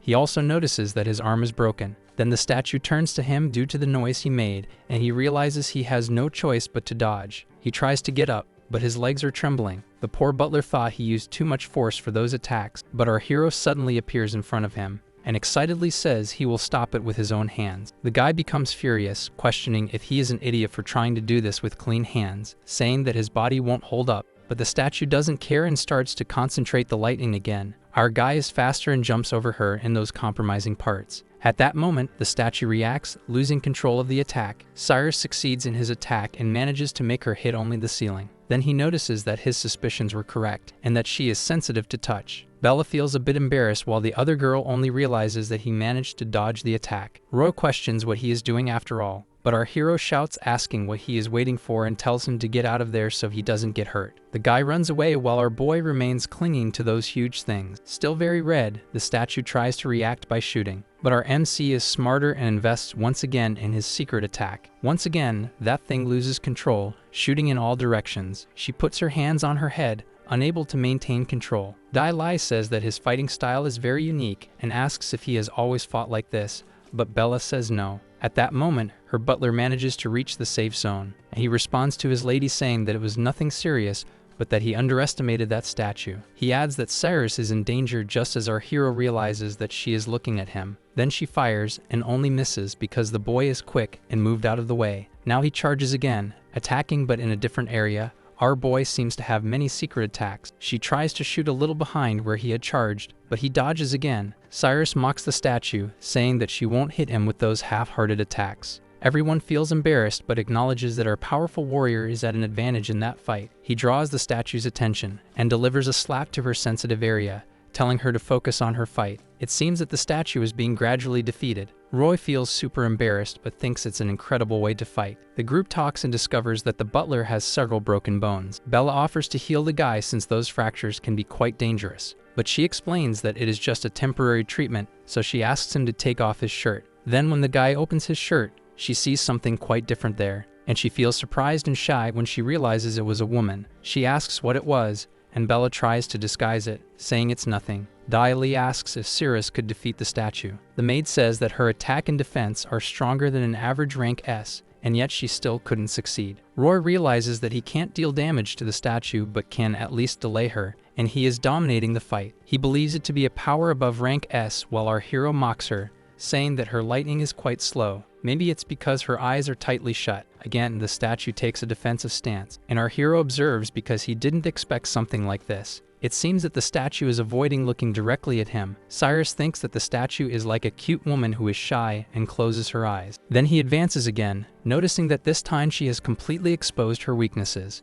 The statue doesn't even try to defend herself. She just hugs to protect her own body. He thinks that no one must have ever touched her like this before. Suddenly, the statue changes strategy and lands a kick to the boy's stomach. Bella becomes worried that the captain took a hit and says she will join the fight. After taking the hit, our MC holds onto the statue's feet, and it seems she has a very sensitive little foot too. The maid holds Bella back, telling her not to go there or she will get in the way of Cyrus's fight, and she tells her to take a good look. She explains that it wasn't the statue that kicked him, but rather he who clung to the statue's foot. He tells her to use her foot to feel his body, and the sincere beats of his heart. Cyrus tries to hold on but ends up slipping away. The woman curls up while shooting lightning at him again, but misses. The group watches from afar that totally unique battle. Roy notices that the lightning is getting weaker now. Cyrus says that her lightning is now weak, and that even if it hits, he won't die. She again takes a different action, and grabs her boy with her hands. Then she gets very close to him and opens her eyes full of energy. The maid realizes that the statue has come very close to try to amplify the attack, but our MC retaliates with just one finger. He holds her chin as he leans closer to her face, while she seems to become desperate about it. At that moment, Cyrus decides to use her special ability, and then the two enter a different kind of fight. While our MC locks his gaze on her, the group is somewhat shocked and embarrassed by this situation. Our video ends here. If you enjoyed it, please like and subscribe to the channel. Until next time, bye bye.